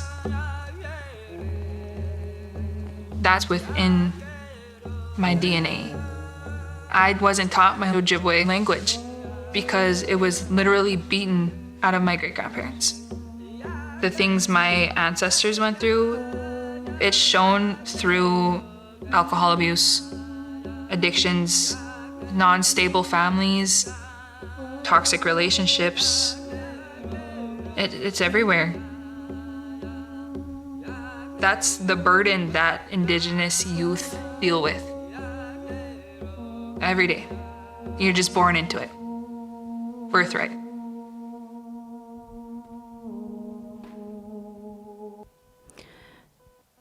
And that kind of stuck with me a little bit when I saw that. Well, I'm going to get into a bit of what happened to me on this day, and I will never forget this day. And I'm sorry, this might be a trigger for most when it comes to domestic abuse. And April 14th, 2017 was the day that someone tried to kill me. And this was actually the picture that was taken that day. And I was actually a victim advocate, an official professional victim advocate who worked with victims of domestic violence. And that was my specialty, because I loved working on these cases to help women and their children, especially leaving abusive relationships. And I loved my job. I loved getting up every single day to go to work. And at times I would get called out 6, maybe 7 times a night in the middle of the night just to go help someone. And this day, so I'm going to tell you like how I remember it and how you hear it. That's how a lot of law enforcement officers hear it. A lot of them will talk or kind of perceive my story as she's lying. Right? Yes. I love that. And I'm going to tell you in the order that I remember. And it literally felt like, honestly, it felt like a dream. When I think about it now, it still feels like a dream. And it doesn't make sense to me even when I explain it to people. So I met this guy online. I know how a lot of people feel about online dating, but it's just a new thing these days. And when I met him online, I thought, I was actually going to get off one of these dating apps. So I met him on POF. POF means plenty of fish. Yes, that's the name of the dating app. And I remember that night. This is during the time that I actually was single. I was so excited. I was so excited to be out there living on my own. I had so much energy. I was just living the life, man. It was just me and my husky dog, Mika, just living the life. And right before I went to bed that night, I remember seeing this message. And I actually was going to completely delete this app because I thought it was stupid, to be honest. But then I see this message, and the profile had a bull rider on it. And I was like, ooh, who's this? And I read the message, and it says, hey, beautiful. And I was like, oh, hi, blah, blah, blah. How are you tonight? Started talking to this person. And the more that I started talking to him, the more that he started to become very, very connected with me, but I wasn't connecting with him. He would call me like 1, 2, 3 a.m. in the morning, maybe about 10, 20 times if I didn't answer the phone. The next day, I'm like, why does he call me so much? And I would text him, I'm like, hey, is everything okay the next day? And he says, yeah, I just wanted to talk to you because I'm really upset at this point. I don't know what he was upset about. Don't even remember till this day. And it just turned into this obsessive relationship from both of us. And in the beginning, I thought, like, this guy, he's very good looking, he's, a bull rider, like, what else? And he's non-native. I went to go visit him at his home a couple of times, and he still lived with his mom. Is that a red flag? And he was like in his 20s. I was 27, 29 at the time, I think. 29, yes. And he had just a very interesting demeanor about him that I just could not, like, I'm looking at it now, and I think about it, I'm like, what were you thinking, woman? Like, telling myself then, like, what were you thinking? And then I was just so head over heels for this guy. So later on, it started to become more toxic because he was an alcoholic. And given the fact that I was a professional in victim assistance, helping women leave relationships like this, I started to see the red flags, but I completely ignored them. I even heard my friends and family say, like, he's a little off. And I'm like, whatever, I'm just gonna go with this guy. And this day, he and I went to dinner, and of course, he got a glass of beer, and then another one, and then another one. And the more that he got drunk, the more I was getting upset. And when I would get upset at him about him being drunk, the more pissed he would get at me and become emotionally abusive. When I would work with victims of domestic violence, majority of the time they would tell me, I would rather be punched in the face than to be emotionally abused. Now I know what they're talking about, because that emotional abuse sticks with me till this day. So, that night, when we were coming back to my apartment, and he actually was trying to move in with me at this time, and I remember coming into my apartment, and he was still outside. He was doing something on the porch, and I was like, where'd he go? So I went out to the porch, I was like, hey, what are you doing? And he threw something over my porch area, and I was like, what was that? He's like, it's nothing. I'm like, was that frickin' vodka? And he's like, no. And so I could tell he was super just drunk at this time because he was slurring, the emotional abuse was getting worse. And so I found it, and it was just in the bushes where he threw it. So I grabbed the bottles, like, you gotta be kidding me. I was like, I'm gonna dump this out. So I went over to the sink, and he literally just grabbed the bottle from me and, just was protecting it. I was like, my gosh. So from there was a lot of altercations from both of us where I was telling him, like, stop, you need to get out, you need to leave, you're getting scary. And then that's when he literally was just going off saying how fat I was, how ugly I looked, how I'm like a worthless piece of, sorry if there are the kids in here, worthless piece of SHIT. Saying something about my race. I remember he said something about my race. I don't remember exactly what he said. And then I was starting to get more pissed. So I was like, you need to frickin' leave. You need to leave. And so it got worse. And he started to, when he would come close to me, he would do this jab. Like, he would have his 4 fingers and just jab me. So this guy was like a 6'2" guy, very beefy guy. And he would come up to me and he would jab me into my chest. God, I will never forget the pain every single time. And the more that my adrenaline was going, the more I couldn't really feel as much.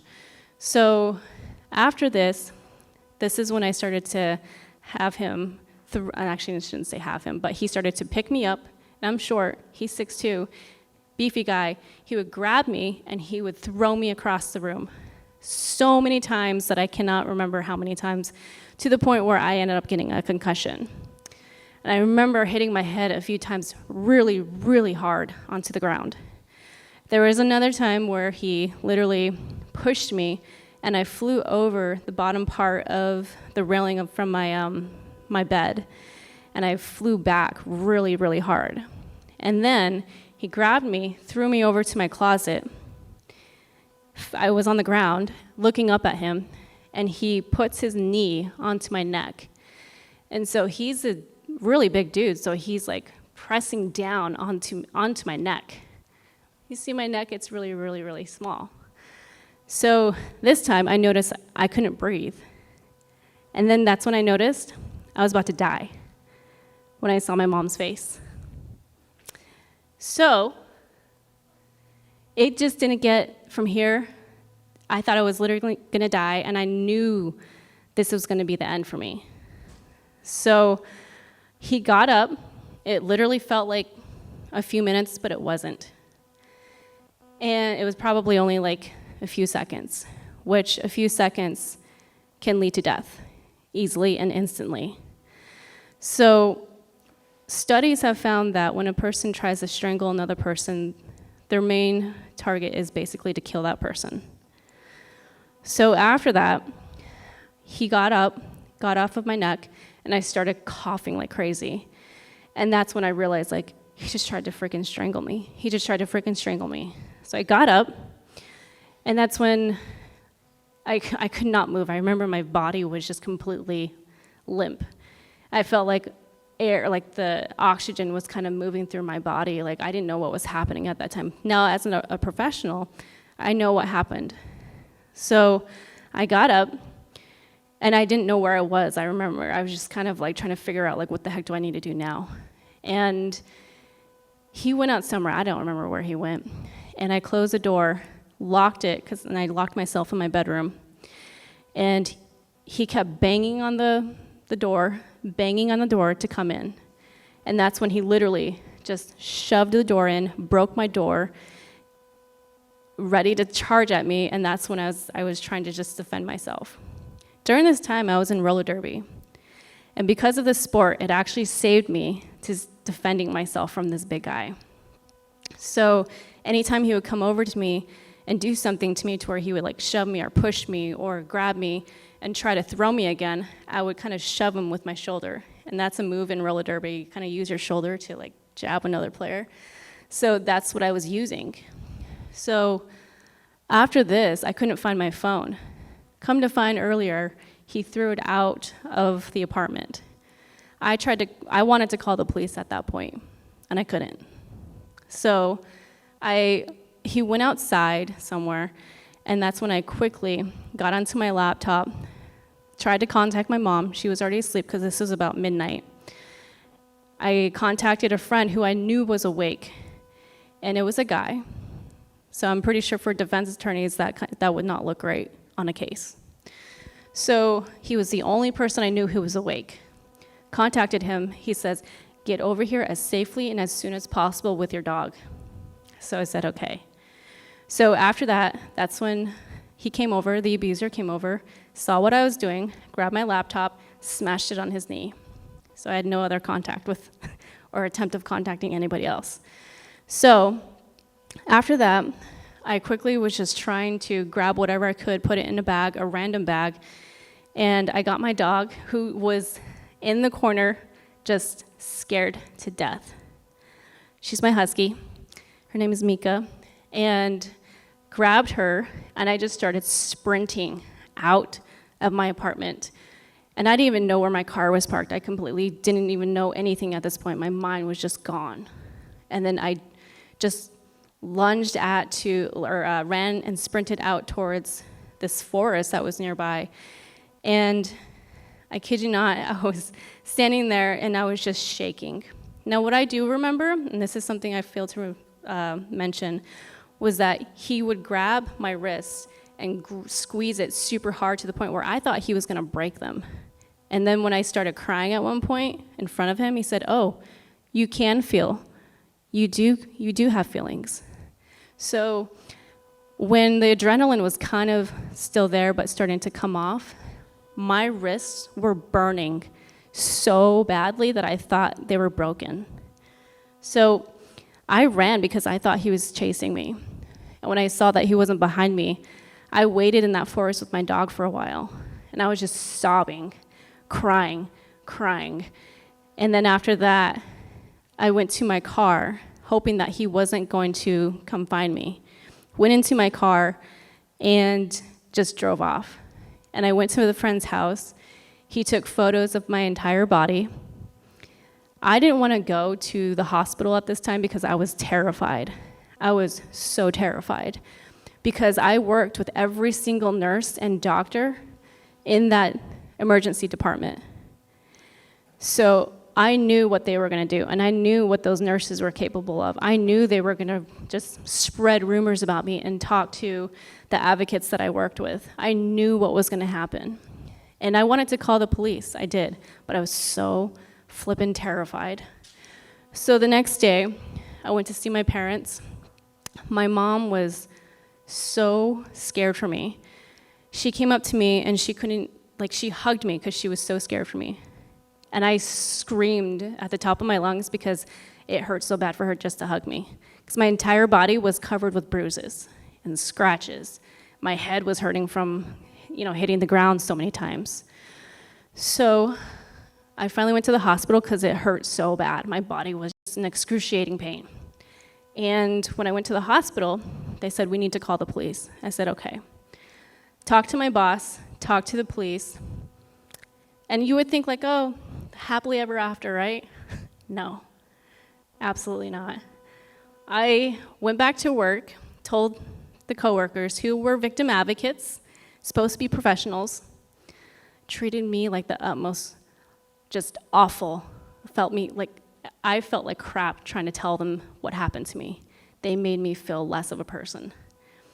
They would grab my police report, start reading it. If I came into the room, they would hide it behind their back, like, she's here, she's coming. Come to find that they would spread rumors. That was not fun to hear. It was like playing telephone. They pass it on to the next person, it gets back to you. And it was not great information.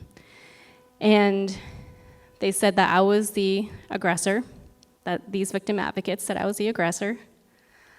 One of the domestic violence advocates, who was a domestic violence advocate for a long time, like over a decade at this time, said, what did she expect? Of course that's what's gonna happen if you're gonna find someone online like that.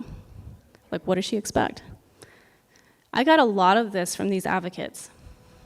I still went to work though, and it hurt because I was ostracized, and later I was fired. I lost family. That sucked because they wanted me to go back to the abuser. They wanted me to go back to him and say sorry. So I said no. Friends, I lost a lot of friends. That also sucked. But when I think about it till this day, I'm like, if I had those people in my life right now, it would have not been great. So this was me. This was about 6 days after the event. But in that photo, you literally could not tell that I was in pain. Now, all of these, I want to mark off because I had skin rashes on my chin from trying to push him off of me, and actually he like scratched my chin with his knee because he had some jeans on. So he just scratched it on the way down to my neck. Internal damage, strangulation. I had a raspy voice for a few days. I had very much issues swallowing, felt like there was like a ball in my throat. Coughing, acid reflux, chest bruising from the fingers that were jabbing into me. Arm bruising from when he would grab the sides of my arms and throw me across the room. And I had a minor concussion. So you would not have been able to tell in the first photo. Now the outcome was it was closed. The detective that I was working with was actually a detective I worked with in other cases.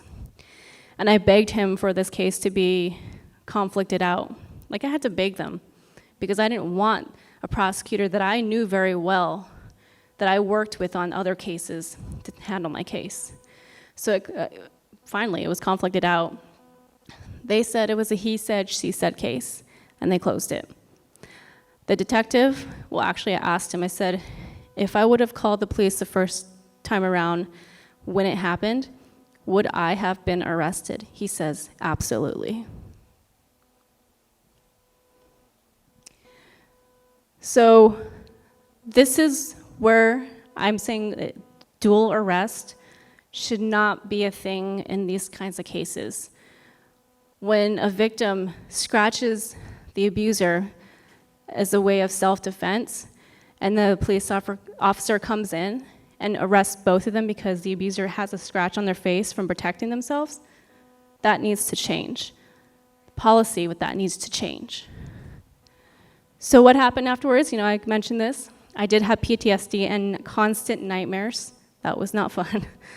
And I would always wake up screaming, thinking that he was barging through the door, re-victimized by the employer. And healing, roller derby. I was a roller derby athlete. So if anybody doesn't know what roller derby is, it's basically roller skates or a football and roller skates. And it was one of the hardest sports I've ever competed in. out of a lot of sports that I've ever actually done. So what I do now, my mission is to bring awareness, because I almost was a stat. I almost was a statistic and thrown into that statistic of MMIP. I was almost killed by a non-native who's out there running free right now. But now I'm here talking about it. So what I do is I put on my roller skates and I skate across different areas to talk to people about my story, but also talking to them about, you're not alone. Like, I'm also a survivor too. And I also actually, let me just have you guys watch this. I actually was a victim of domestic violence years ago. It was a really hard time in my life, and you know, he was an alcoholic. One thing after the next, with, you know, almost being strangled to death, and that's where he almost killed me. The after fact was actually the hard part, because they said it was a he said, she said kind of case, and they closed it. And so during that time of the domestic violence, I leaned on my roller derby family, and I realized that from there, roller skating was my outlet, like therapy. You can be whatever you want to be in that moment and just feel the breeze on your face, and you're just free. I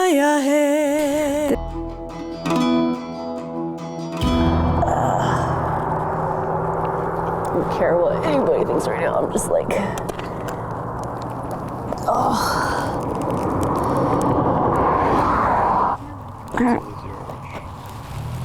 Oh my God. All right. Okay.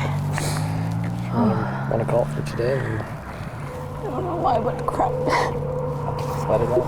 Like there, I want to keep going, but I can't. It's all right.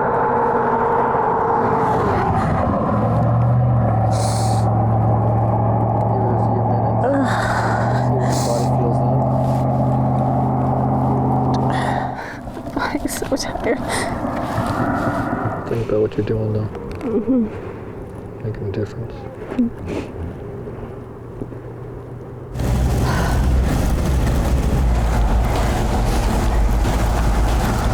Strong, resilient, indigenous. So that is actually a documentary. Sorry, I got teary-eyed.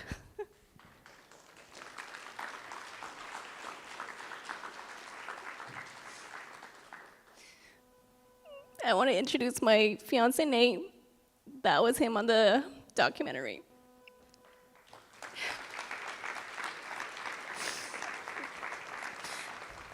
How many times he has been there for me. We've been together for like almost 5 years now, and this guy saved me big time. And when I first told him that I wanted to roller skate across the Navajo Nation, I was like, this is crazy. And I went up to him afterwards and I said, I'm gonna do this. I'm gonna roller skate to bring awareness for MMIP. And he's like, yeah! And he comes up to me and gives me this high five. And I was like, oh, okay. So after that, he was the one who kept me on track. I wanted to bail and back out a few times.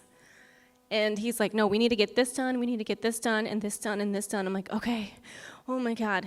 And from there, a documentary was created out of it. It was this film crew that came from New York and said, we want to document this because we heard what you're doing. I was like, oh my God. So the one thing I wanted to tell them was that, hey, I want you to capture everything that you can from me, like almost puking to crying to seeing me ugly cry to just everything, all the struggles and the stresses, everything. Because it looks like just a roller skater wanting to go out and do this crazy thing. But no one sees the behind the scenes of it, of what really, what it takes. So anytime I do these skating awarenesses, I actually bring awareness to MMIP, and I partner with a nonprofit indigenous organization. So those proceeds can go to them to use for whatever they need.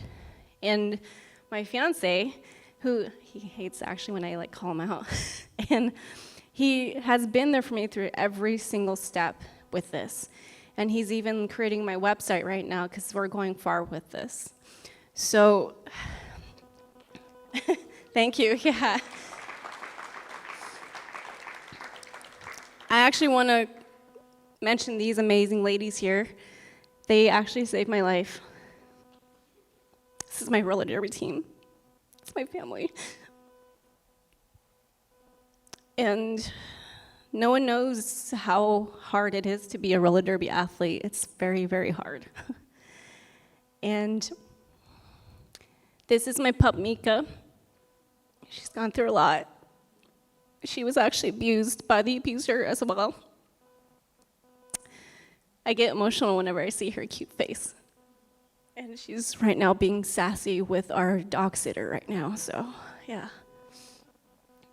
She's a good dog. And this is what I do is I bring awareness on roller skates. And I'll be doing this coming July where I'm going to roller skate across the nation to bring awareness to MMIP, to your relatives who have gone missing. Because they don't need to be a stat. They don't need to be a statistic. They have names. And we need to talk about them and their names and who they are. And we need to let them and their families know that there are people out there, advocates, who are going to advocate for you, even if it's through doing the craziest thing ever of roller skating across the nation to bring awareness. And this is what I'm doing starting this July 16th for 2 to 3 months of just roller skating with the red handprint on my face. And I want to recognize this organization that I just partnered with. And they're called Okomi Forensics. Their mission is rooted in advocacy, compassion, and justice for families and communities affected by MMIP. Founded and led by Indigenous voices, they are dedicated to providing crucial services to address the urgent needs arising from this pressing issue. Okomi Forensics specializes in field and excavation services, conducting thorough and respectful searches for answers. Their commitment is to bring closure to families and communities as they utilize thorough investigative processes. Their forensic anthropology lab services utilizes advanced techniques to provide critical insights into cases involving MMIP. Through rigorous analysis, they aim to contribute to the resolution of cases and help families find the closure they deserve. Furthermore, their DNA testing services are essential for identifying and reuniting families with their loved ones. Using cutting-edge technology, they facilitate the process of confirming identities and establishing connections, offering a path towards healing and closure. So I actually partnered with them recently, and part of the proceeds from this Great Skate Tour is going to go to Okomi Forensics, and part of it is going to go to what we need on this Great Skate Tour, because it's not cheap, it's really expensive. But we want to make this happen. We want to make sure that we get out there, and I call it a tour because I'm going to be visiting different states and different areas and giving awareness and education about MMIP. I'm going to be racing, actually competing, as my boogers are coming down. I'm going to be racing in a race called the North Shore Inline Skate Fest in Duluth, Minnesota. And I will wear the red handprint proudly and for the families that need to be heard. So this is what I do on roller skates. I know it's very unique. When people find out my story, they're like, roller skates and MMIP, tell us more. I'm like, you got it. So if you guys please follow along, I do have all the social media platforms that you can think of, from Instagram, Facebook, TikTok, YouTube. Please feel free to email me. This QR code will go directly to my link tree, which has everything on there, from our GoFundMe link that has all the description of the Great Skate Tour. And if you want to donate directly to Okomi Forensics, it's on there as well. But yeah, this is our team. This is what we're going to be doing. When I say my team, that's my fiance and I. So he's been doing a lot of the background work, videography, photography, everything. So thank you all for listening to my story and for being here today. Thank you so much.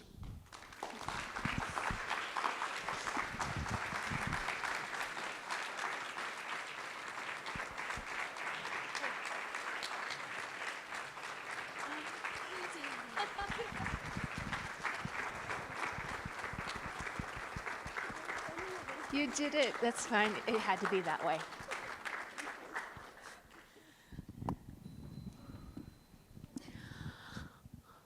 Whew. I'm going to give you a chance to settle down, and in a minute we're going to introduce our last treat of the day. I just really wanted to highlight that it has been my experience consistently working with survivors of relationship violence that they are incredibly strong. Incredibly strong. I think that there's a common question. There's like, why did you get yourself into that? There's a lot of victim shaming, but when I think about how many women I've served and how they have stayed alive, when we had a domestic violence group and we did that lethality check set, there was so many women checking all of the items on the list. And then I showed him the pictures of our newspaper announcements every week, week after week. Somebody got murdered and killed his whole family, and this happened. How many times those statistics, I go, you were going to be one of those, but look, you're sitting here now. So please, if you hear that kind of talk, please stop and correct it. Be an ally and say, wait a minute. There's a lot going on here. And if you're normalized into families where abuse is just so normal, you wouldn't know to question it. You wouldn't know how to identify it. So that's why those tools back there are very useful. The last story I'll share was a 14-year-old got a hold of one of those, and she went back to her family and said, Mom, Dad seems like he checks off a lot of these boxes. But it brought awareness to Mom, and 4 years later they got to leave their situation, have a whole other established home. Dad was still kind of around, but there were boundaries, there were restraining orders in place, and that family and the children could really start living and growing. And now they're doing so well. And Mom is applying to grad school. That's incredible. Okay. We have to set something up here.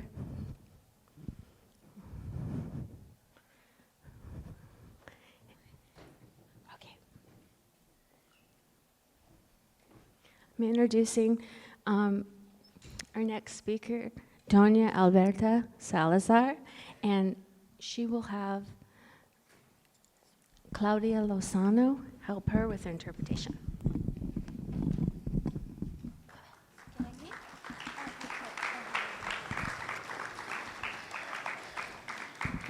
Hello, hello. Thank you. Días. Good morning. Ya son los dos. Doña Mi nombre Alberta. es Alberta. Voy a empezar, que va a hablar con la... Va a abrir con la bendición. Sí. So, Doña Alberta is going to open up with a blessing in Mixteco, but we're not going to translate it. We're just going to feel it. And then she'll start. Mi nombre es Alberta. My name is Alberta. Soy oaxaqueña. I'm from Oaxaca. Hablo 2 idiomas. I speak 2 languages. Y ahorita voy a hacer una oración, bendición y darle gracias a nuestro Creador en mi idioma, en mixteco. I'm going to do a blessing in Mixteco, thanking the Creator. Y Es un honor estar con ustedes It's an honor to be here with you today, y muchas gracias. and thank you. Yente yinto yinta ko yinto di nyabashin di yo shinto tente yinto nyasapo yanto tato na shanye na kunjeta tanaka kateo nunjoshe na shinje amio tana shinje ji anante yo tanaka kateo nunjoshe na kwanya tato ndi shichundi si yuko shite tanaka pueo nya joshi naka chikanya visión mio jishi kaneo ji indo nante yo tashiko kobe na shiko kobando na kwantondo tanti nante yo Silvia, Claudia, Adriana, joshi na shinjendi tente ya indo nya yinti kinto yi tanta kai yo tagonta chava iñi tashinje chave na ñui. Muchas gracias. Es un honor de estar con ustedes en estos momentos. Thank you. Gracias. It's an honor to be here with you. Thank you.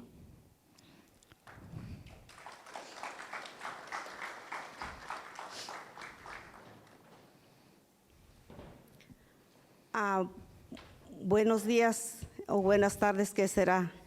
Good Pues morning, yo- good afternoon. What is it? Muchas gracias. Yo trabajo para el proyecto Mixteco I work for Mixteco Indigenous Organizing Project para Curando la Comunidad, for a program called Healing the Community, para trabajar con el pueblo. to work with the community, to work with the people. Y tengo la oportunidad de trabajar And con I have- con muchas mujeres indígenas y de todo el mundo. And I have the great opportunity to work with all types of women, women of indigenous women and different type of women. Y muchas gracias otra vez porque ya son 2 veces que estoy invitada a esta causa. And thank you again, because this is the second time I participate in this awareness, this event to bring awareness. Y estoy muy agradecida And I'm por very thankful tomar conciencia de nuestras mujeres, nuestros niños, nuestros hombres. to bring consciousness to what our men, our women go through. Yo les voy a contar una historia real que me pasó en los 80. I'm going to tell you a story that happened to me, a real story that happened to me in the 80s. Yo llegué aquí de 18 años. I arrived here to the U.S. when I was 18 years old, Aquí tuve a mi primera niña. and my fur baby girl was born. Una vez yo me levanté temprano y tenía la necesidad de venir a agarrar unos cupones que en ese tiempo le decían el WIC para los niños. So one day I woke up very early because I had the necessity to go to the WIC office. Precisamente era en este lugar donde nos daban ese programa. It was actually in this area, not in here, but in this surrounding area where they would provide that service. Y yo me levanté una mañana y me cargué a mi niña y me vine. So I woke up early and I put my daughter on top of me and I started walking. Y recuerdo que no caminé mucho, creo que caminé como 10 minutos. I didn't walk a lot. It had been 10 minutes that I had been walking. Y escucho que pasa un carro. En ese tiempo todavía en Oxnard no habían tantos carros como ahorita. And all of a sudden I see that a car passes by. In the 80s at that time, you wouldn't see a lot of cars in Oxnard. Y recuerdo que ese día lo tengo presente. Escucho un carro que pasa y yo escuché un grito. I remember that day, a car passes by and I hear someone yell. Y escucho que me dice, la baby, me dijo, y dije, ¿qué está pasando? Y me volteé y miré que era un carro, pero se fue. Y él iba así y yo iba así. Entonces, vuelvo y escuché el carro muy cerca de mí. Ese carro dio vuelta. Y Cuando volteé a ver, el carro estaba parado y me llamaba, me decía que yo fuera hacia donde estaba él. So she first heard the person in the car say something like the baby, and the car turned around. She kept walking. All of a sudden, she sees the car not far from her. It was a man saying, "The baby, come over here," calling her to go to him. Entonces agarré más mi niña, me la quité del hombro y me la puse así, y yo cuando vi, yo sentí clarito que él se salió del carro. Cuando salió del carro y de vuelta, ya me venía siguiendo, ya venía corriendo atrás de mí, y entonces yo volteé a ver en todas partes, no había nadie. Solamente estaba un restaurante, pero no había gente, a lo mejor apenas lo estaban abriendo, no sé, pero dije, ahora sí, yo no sé si me lleva a mí, me lleva con mi niña o me va a quitar a la niña, yo qué voy a hacer, ¿verdad? En ese tiempo yo tenía 18 años. Corrí y corrí y llevaba a la niña y el Señor lo volteaba a ver que sí venía atrás de mí. So what happened was that as I saw that he got out of the car and he was going to start following me, so I got my baby, I had her on top of my shoulders, so I held her tight and I started walking faster. It was a very lonely day in Oxnard. It was early and there was a restaurant, but it looked closed. I was just really afraid. I didn't know if he was going to take my baby away, take me, or just take my baby. I didn't know what he wanted. Y voy mirando hacia enfrente, estaba una camioneta blanca.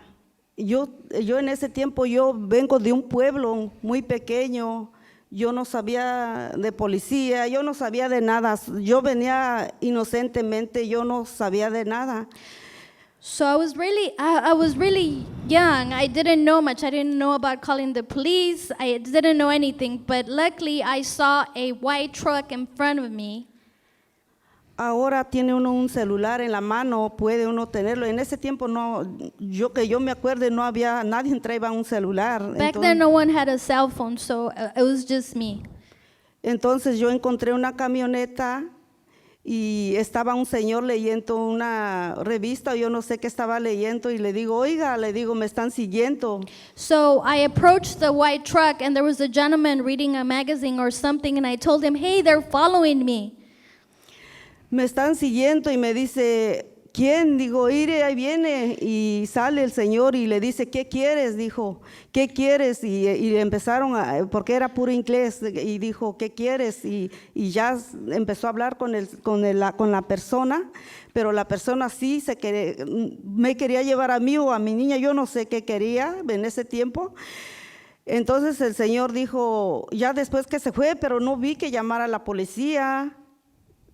No vi que pidiera ayuda, solamente me dijo que no tenía yo que salir porque estaba peligroso. So the gentleman in the white truck said, what's going on? Who's following you? So then Doña Alberta said, that person. And then the gentleman said, hey, what's going on? Why are you following her? And they had some dialogue, and then the gentleman left. And the gentleman that helped Doña Alberta said, what are you doing walking by yourself? He didn't call the police, but was just asking her, why are you walking by yourself? Why are you alone? Y esa persona de la camioneta creo que era de la ciudad. Él me alcanzó a traer en este lugar.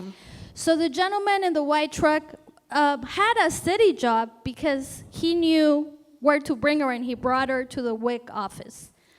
Entonces cuando llegamos a este lugar, él entró y le habló a la persona encargada de aquí, y esta persona fue que pidió un taxi para que regresara yo a la casa, pero tampoco la persona no reportó nada, solamente fue así como me pudieron ayudar. So the gentleman went inside the WIC office, spoke with the person in the front, and explained what had happened to Doña Alberta, and the people in the WIC office called a taxi so that they can take Doña Alberta home and she wouldn't have to walk by herself. But as far as she knows, no one called the police, no one made a report. Hace 37 años que me pasó. That was 37 years ago that it happened. Pero aún quedé traumada. But I still have trauma because of that incident. Ahorita tuve dos varones y dos niñas. I had 4 children, 2 boys and 2 girls. Y no puedo superarlo. And it still affects me. Cada vez que uno de mis hijos está en un lugar que no los puedo recoger o que no los han recogido mis otros hijos o mi esposo, me empiezo a pesar otra vez. Me vienen esos recuerdos que me pasó a mí. Every time it so happens that my children might not have a ride or something, I worry because memories of that incident come back. Y sigue igual con mis nietos. And the same thing with my grandchildren.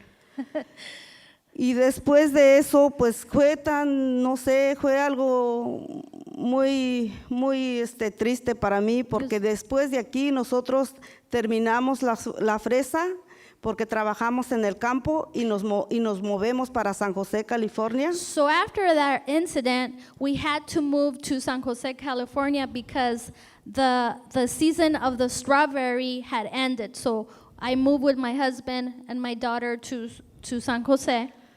Y llego a San José, de aquí me fui muy asustada, y llego a San José, California. Nosotros hacemos la pizca de tomate.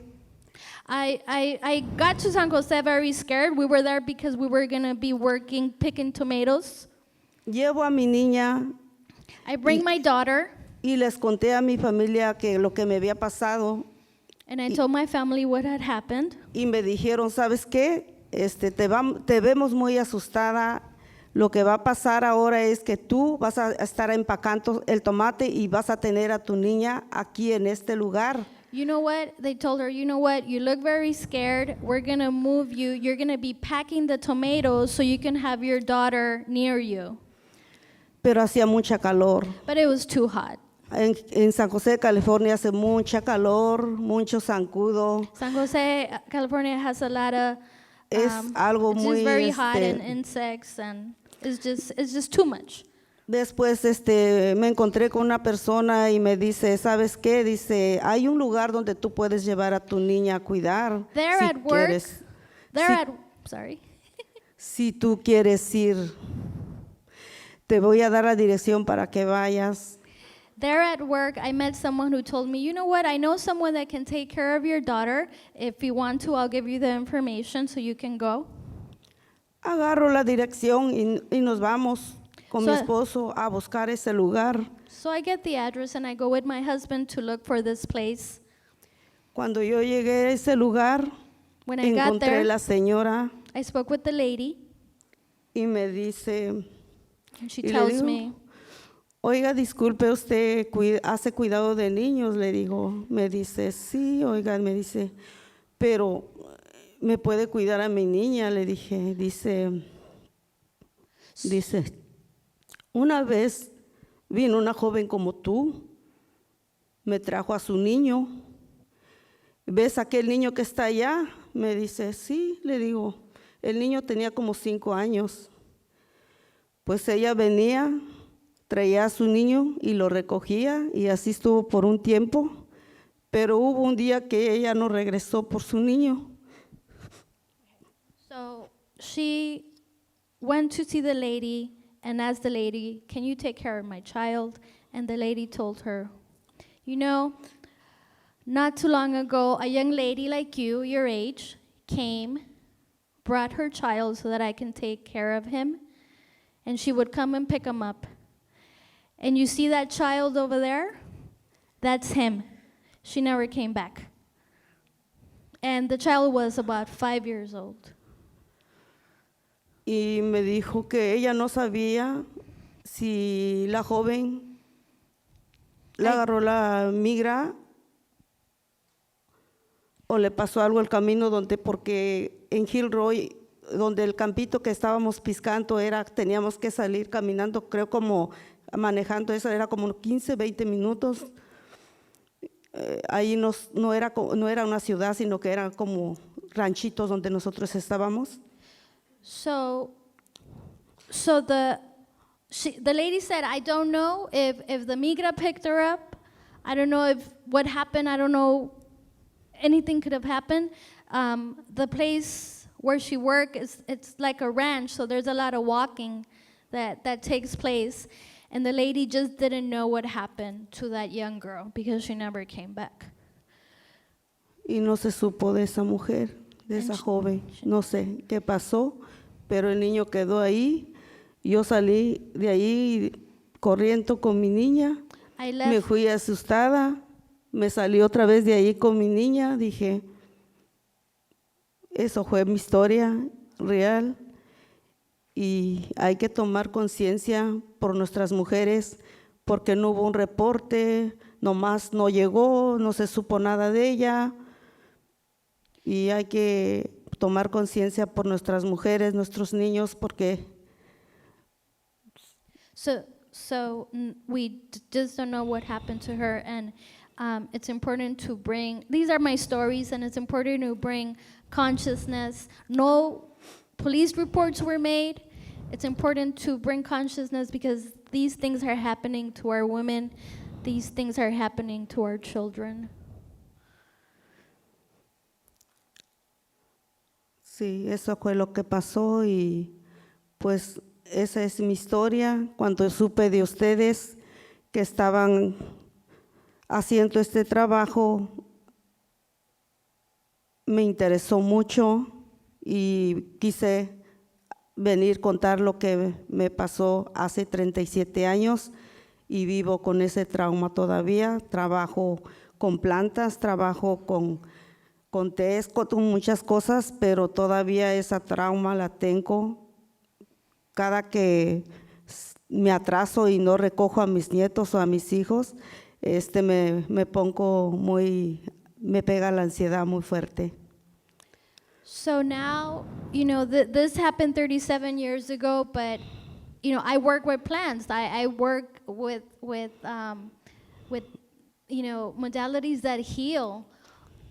This that happened to me, I still have not gotten over it.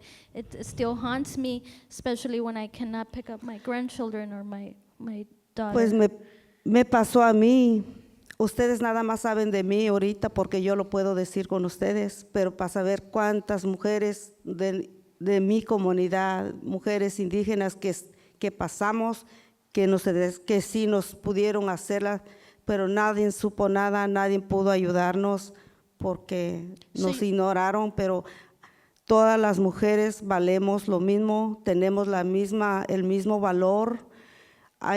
No hay que ser menos porque son indígenas, sino que tenemos el mismo valor y hay que apoyar y hacer conciencia por todas las mujeres de la comunidad indígena. Y muchas gracias. Thank you, doña Alberta. Gracias. I'll just briefly translate. So she said, we need to bring attention to this. A woman, all women have the same value. We cannot value the life of an indigenous woman as if it was less than. All women have value, and we need to take care of them and protect our women and our community and our children. And I'm very happy that when I heard about this event, I really wanted to participate so that I can tell and share my story. But you heard my story, however, there are a lot of stories you probably haven't heard because we just don't know what happened. We don't know what happened because no one reported it. And thank you again for having me. Gracias. Muchas gracias.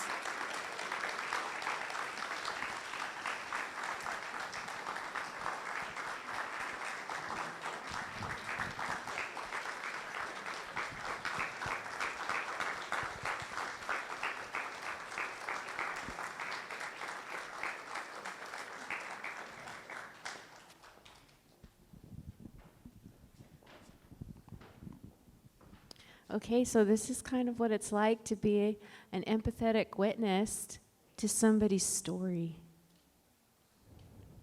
How so long ago that story still needs to be told. And then she doesn't hold this painful story alone. We hold it with her. And that's medicine.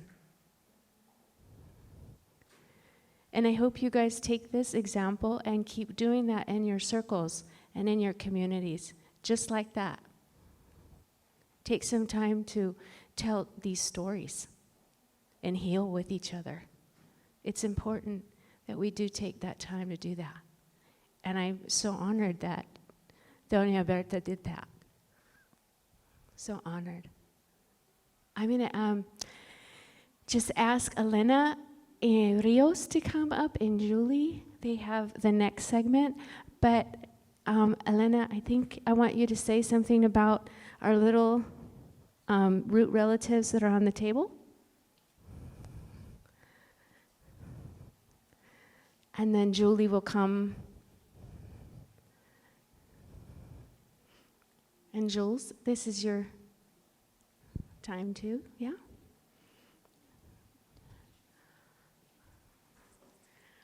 You can talk about them taking the bloods home. Oh, okay, thank you. Haku haku, kwali yuwali almost. My name is Elena Rios, and I live on Chumash land in Ojai, California. And I'm really happy to see all these friends and relatives that came out today to support this very important topic, this important work, this ongoing struggle to bring light to this really difficult subject that not only is it difficult to talk about in public, but at home, right, with our families too. And so, you know, thank you for being that pebble in the pond, you know, and coming here and learning more about this issue, and maybe going out and sending that ripple out into the community about building awareness and support for people that are affected by this difficult subject. Thank you so much to our speakers that came, unbelievably just so honored and humbled by your willingness to share your stories. I have stories too, and I bet a lot of people here do. And I do think that this is part of the healing, coming together like this. Nettie asked me to share about the white sage plugs that are at your tables. And I just want to take a few minutes to build a little bit of awareness about our grandmother white sage. I know there's a lot of allies here to our grandmother white sage, and a lot of people that already know this, and I know they're already doing the work and spreading the word and, you know, showing up. And I appreciate you so much. You know I do. But just in case there's anyone here that doesn't know, our white sage population in Southern California and Northern Baja is suffering. We're in white sage territory right now. White sage only grows from the southern central scrub habitat of Southern California to Northern Baja California on the entire planet. So, due to this global craze for smudging with white sage and urban development, our white sage population is dwindling.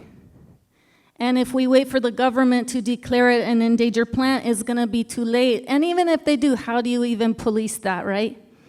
So let's go out in our communities and let's just reflect on how we're in relationship to this sacred plant relative. Let's not, I want to say let's boycott the sale of it, because over 95% of it is promoted as sustainable, but it's not, that you see online or in stores for sale. I want to say let's grow it in gardens. We live in white sage territory, so it grows very well a lot of the places we are. And if white sage is part of your practice for one reason or another, a medicine that you use, you know, I really want to invite you to reflect on how you're sourcing it. And if it's not a cultural plant from your ancestry, I think it's also an invitation for you to find out who your elders are in your community and find out what your ancestors used instead of white sage, because there's other plants with similar properties from your ancestral lineage that can also support you in many, many ways. And we have to ask ourselves that, well, first of all, the medicine starts from how we gather the plant. The medicine starts from the moment we gather it, how we gather it, And if the medicine is not being gathered in a good way, if the medicine starts from the moment of how you gather it, then how good of a medicine is it if you don't know how it was gathered? So I would really appreciate it if you would help me with that. And if you want to know more about it, feel free to hit me up after this. But thank you very much. And so much to be grateful for. And I'm going to pass the mic over to Julie Tumamait-Stenslie. Thank you.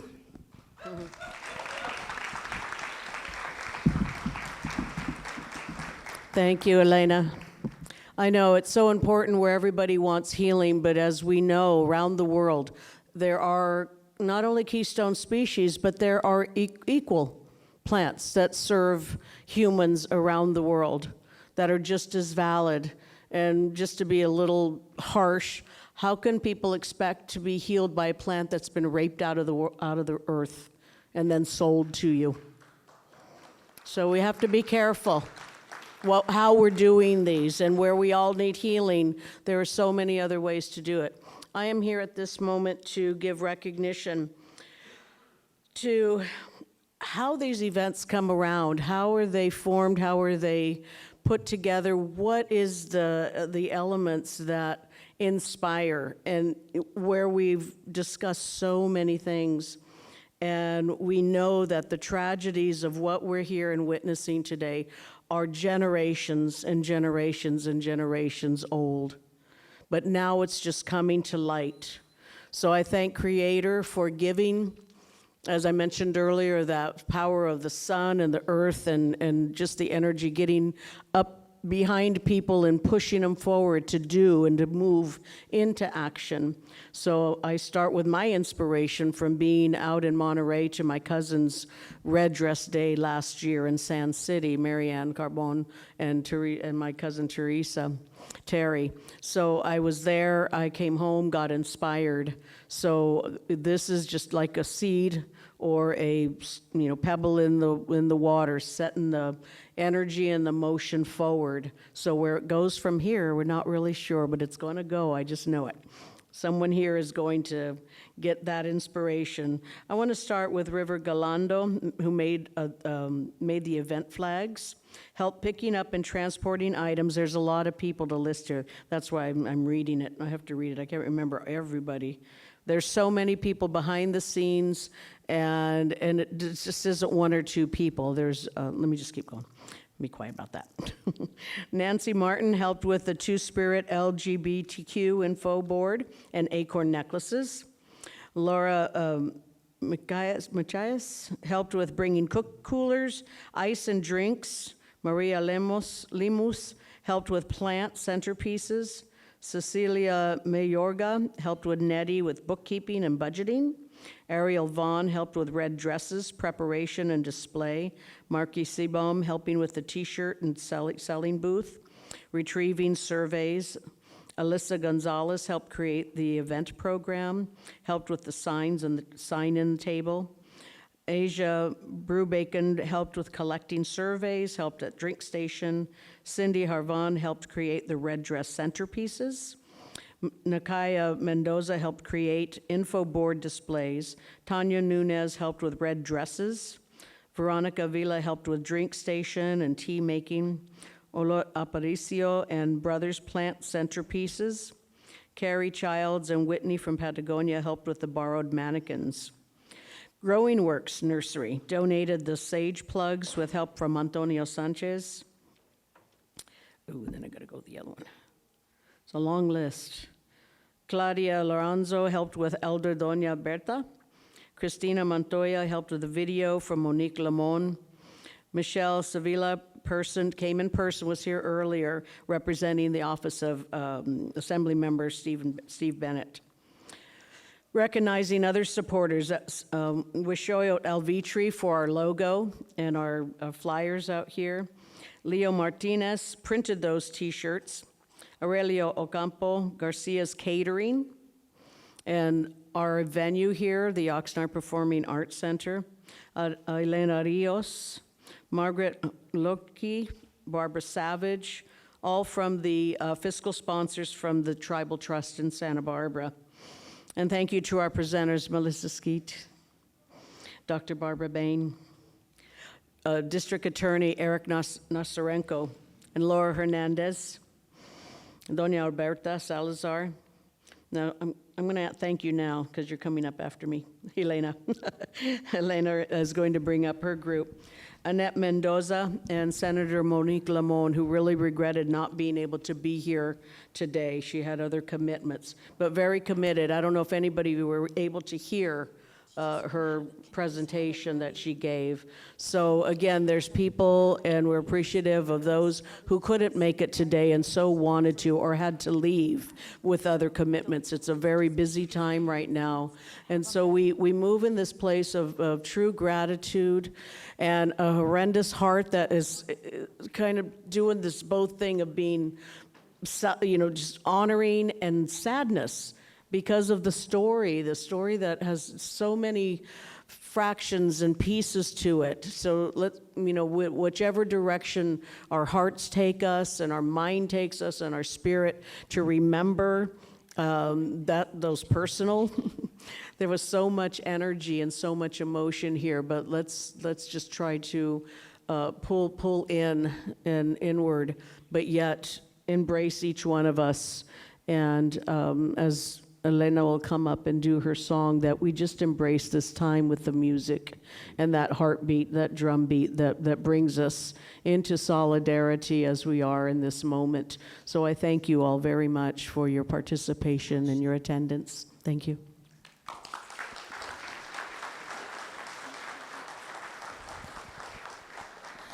Thank you, Julie. And also, I forgot to let you know that it's a White Sage giveaway. Yes, all the white sages on the tables are to go home to you, your family, friends, and relatives. Please plant them somewhere in a parkway, in a community garden, in your garden, in the mountains. If you do plant them in the mountains this time of year, though, you are going to have to give it some water to make it through this first season. We're going to go ahead and set up a little bit of our instruments right here, and we're just going to do just a real short, sweet song offering just to kind of shift the energy and, bring some medicine in. And if you hear a song that you know, feel free to sing with us, because, that's what it's about.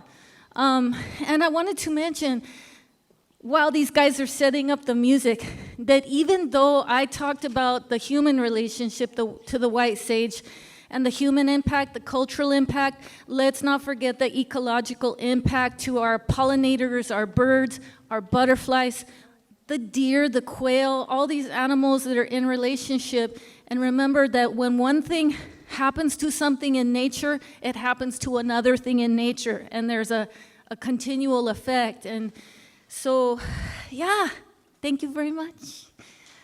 For some people, spirit might move you to feel some kind of way when you're listening to songs. That's part of the medicine. Part of the medicine for me in the songs, sometimes when I'm listening, is that sometimes it really helps me release. Sometimes I want to cry, sometimes I want to laugh. So I just want to share with you that, it's all welcome here, however you're feeling, let it go. And if you feel called that you want to stand closer up here too, for some reason spirit moves you and you're like, hey, I know that song, I'm going to stand up there and I'm going to sing with them. You're welcome, because this is the medicine of the music. And if you just want to sit there and close your eyes and just take it in, take a nice deep breath through your nose, let it slowly out through your mouth. Just close your eyes and just kind of rest for a little bit. It's all welcome here. Thank you.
sangre, tierra mi cuerpo, aire mi aliento, fuego mi espíritu.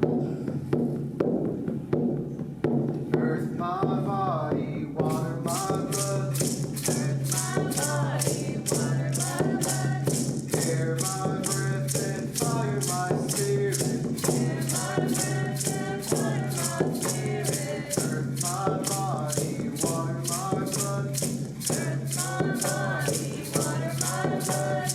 Air my breath and fire my spirit. Air my breath and fire my spirit. Earth my body, water my blood. Earth my body, water my blood. Air my breath and fire my spirit. Air my breath and fire my spirit. Earth my body, water my blood. Earth my body, water my blood. Air my breath and fire my spirit. Air my breath and fire my spirit. Earth my body, water my blood. Earth my body, water my blood. Air my breath and fire my spirit. Air my breath and fire my spirit.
tobacco and just set an intention or a prayer. I'm gonna send my sister Judy around, one of her sisters, and you can put your prayer, your tobacco in here, and we'll give it to the earth later. But while we're singing, your prayer can carry the vibration of the songs with your pinch of tobacco.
Primero que nada quiero darle gracias al Creador por un día más de vida. Gracias por cada uno de ustedes por estar aquí. Doña Alberta, muchísimas gracias a la señora Steve, donde está la señora Barbara Bain, Dr. Barbara Bain, y todo el mundo, Annette. I have to say that Annette Mendoza McCoy.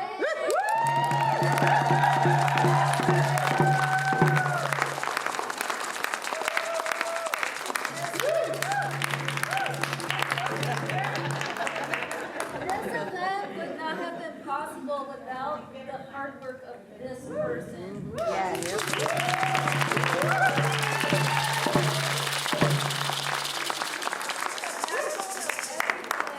Here today, despite her humble demeanor, this really would not have happened without her. And we are ever so grateful for you bringing community together like this. So I ask that Creator bless you in your journey and your family and to continue to provide you with the support that you need, that will serve your highest good to continue walking forward like this in a good way. Thank you. And Melissa, of course, for Melissa's speech on her road and on her journey.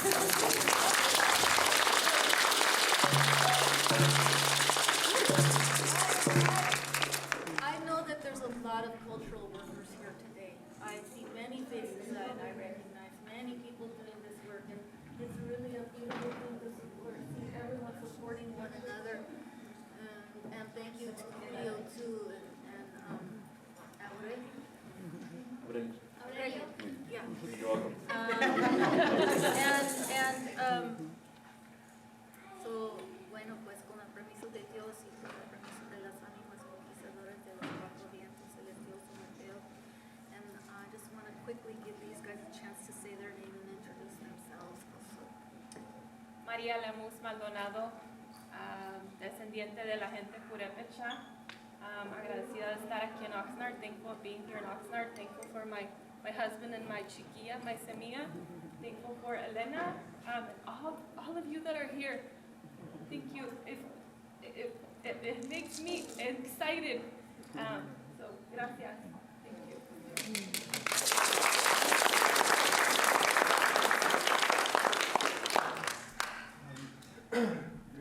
Good afternoon, relatives. My name is Abel Aparicio, son of Benjamin Aparicio and Minerva Aparicio, and respectfully with me in Sochi.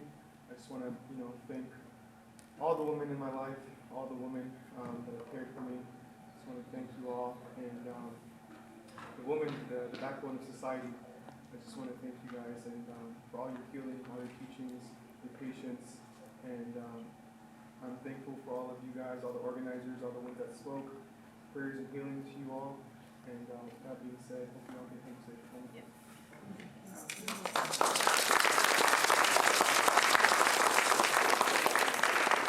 Hello, my name is River Galindo Alito. I'm a Choctaw native from Oklahoma. I'm here on Chumash territory in Ventura. Thank you for having us. What an honor, what a privilege.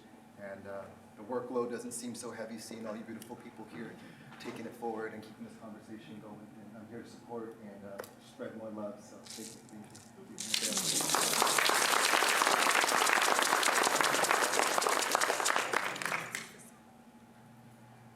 This last song that we're gonna play for you, my father, he taught it to me. It's one of the last songs before he passed away. And I invite you guys, given all of the stories, the trauma, given all of that tension that might have built up, may you, I invite you guys to close your eyes and just feel the vibration, feel the sound, and let the healing pass through you so you can take it on to your families back home.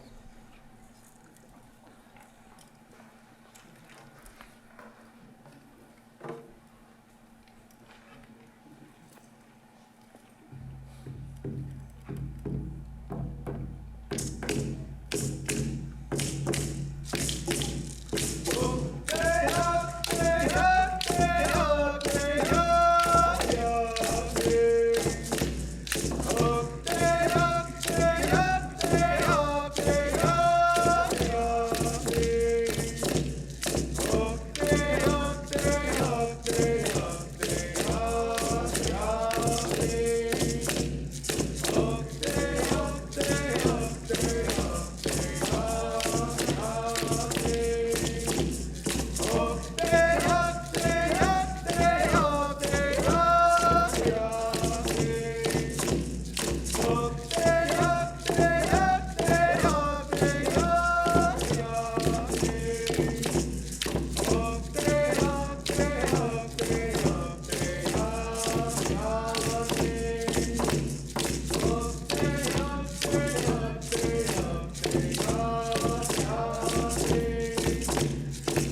Put my name.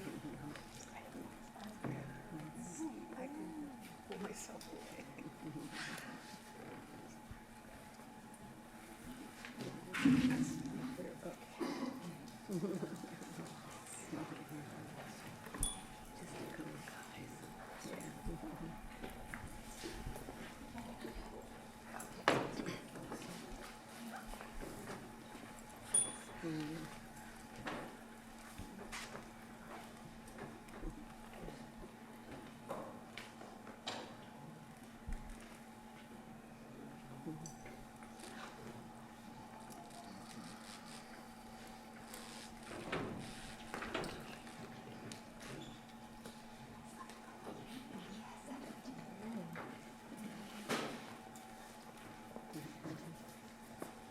Thank you.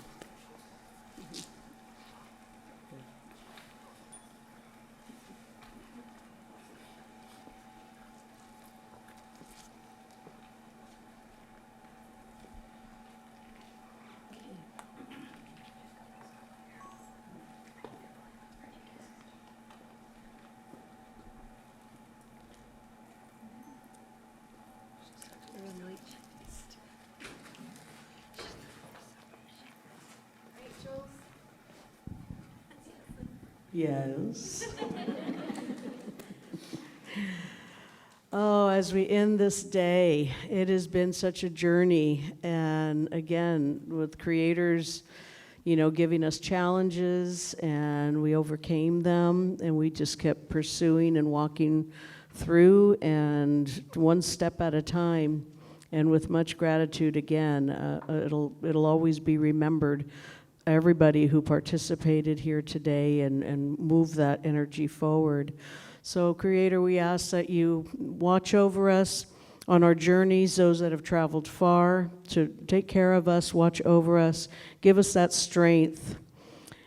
And where I used to say that nothing that happened to me in this time that happened to my ancestors ever compared, but we are still in some of that in today's world with the pandemics and with still the violence and the pressure that comes to us as Indigenous peoples. So we ask that you shield us and protect us and watch over us and inspire us as we've been inspired today by everybody's presence. We thank you.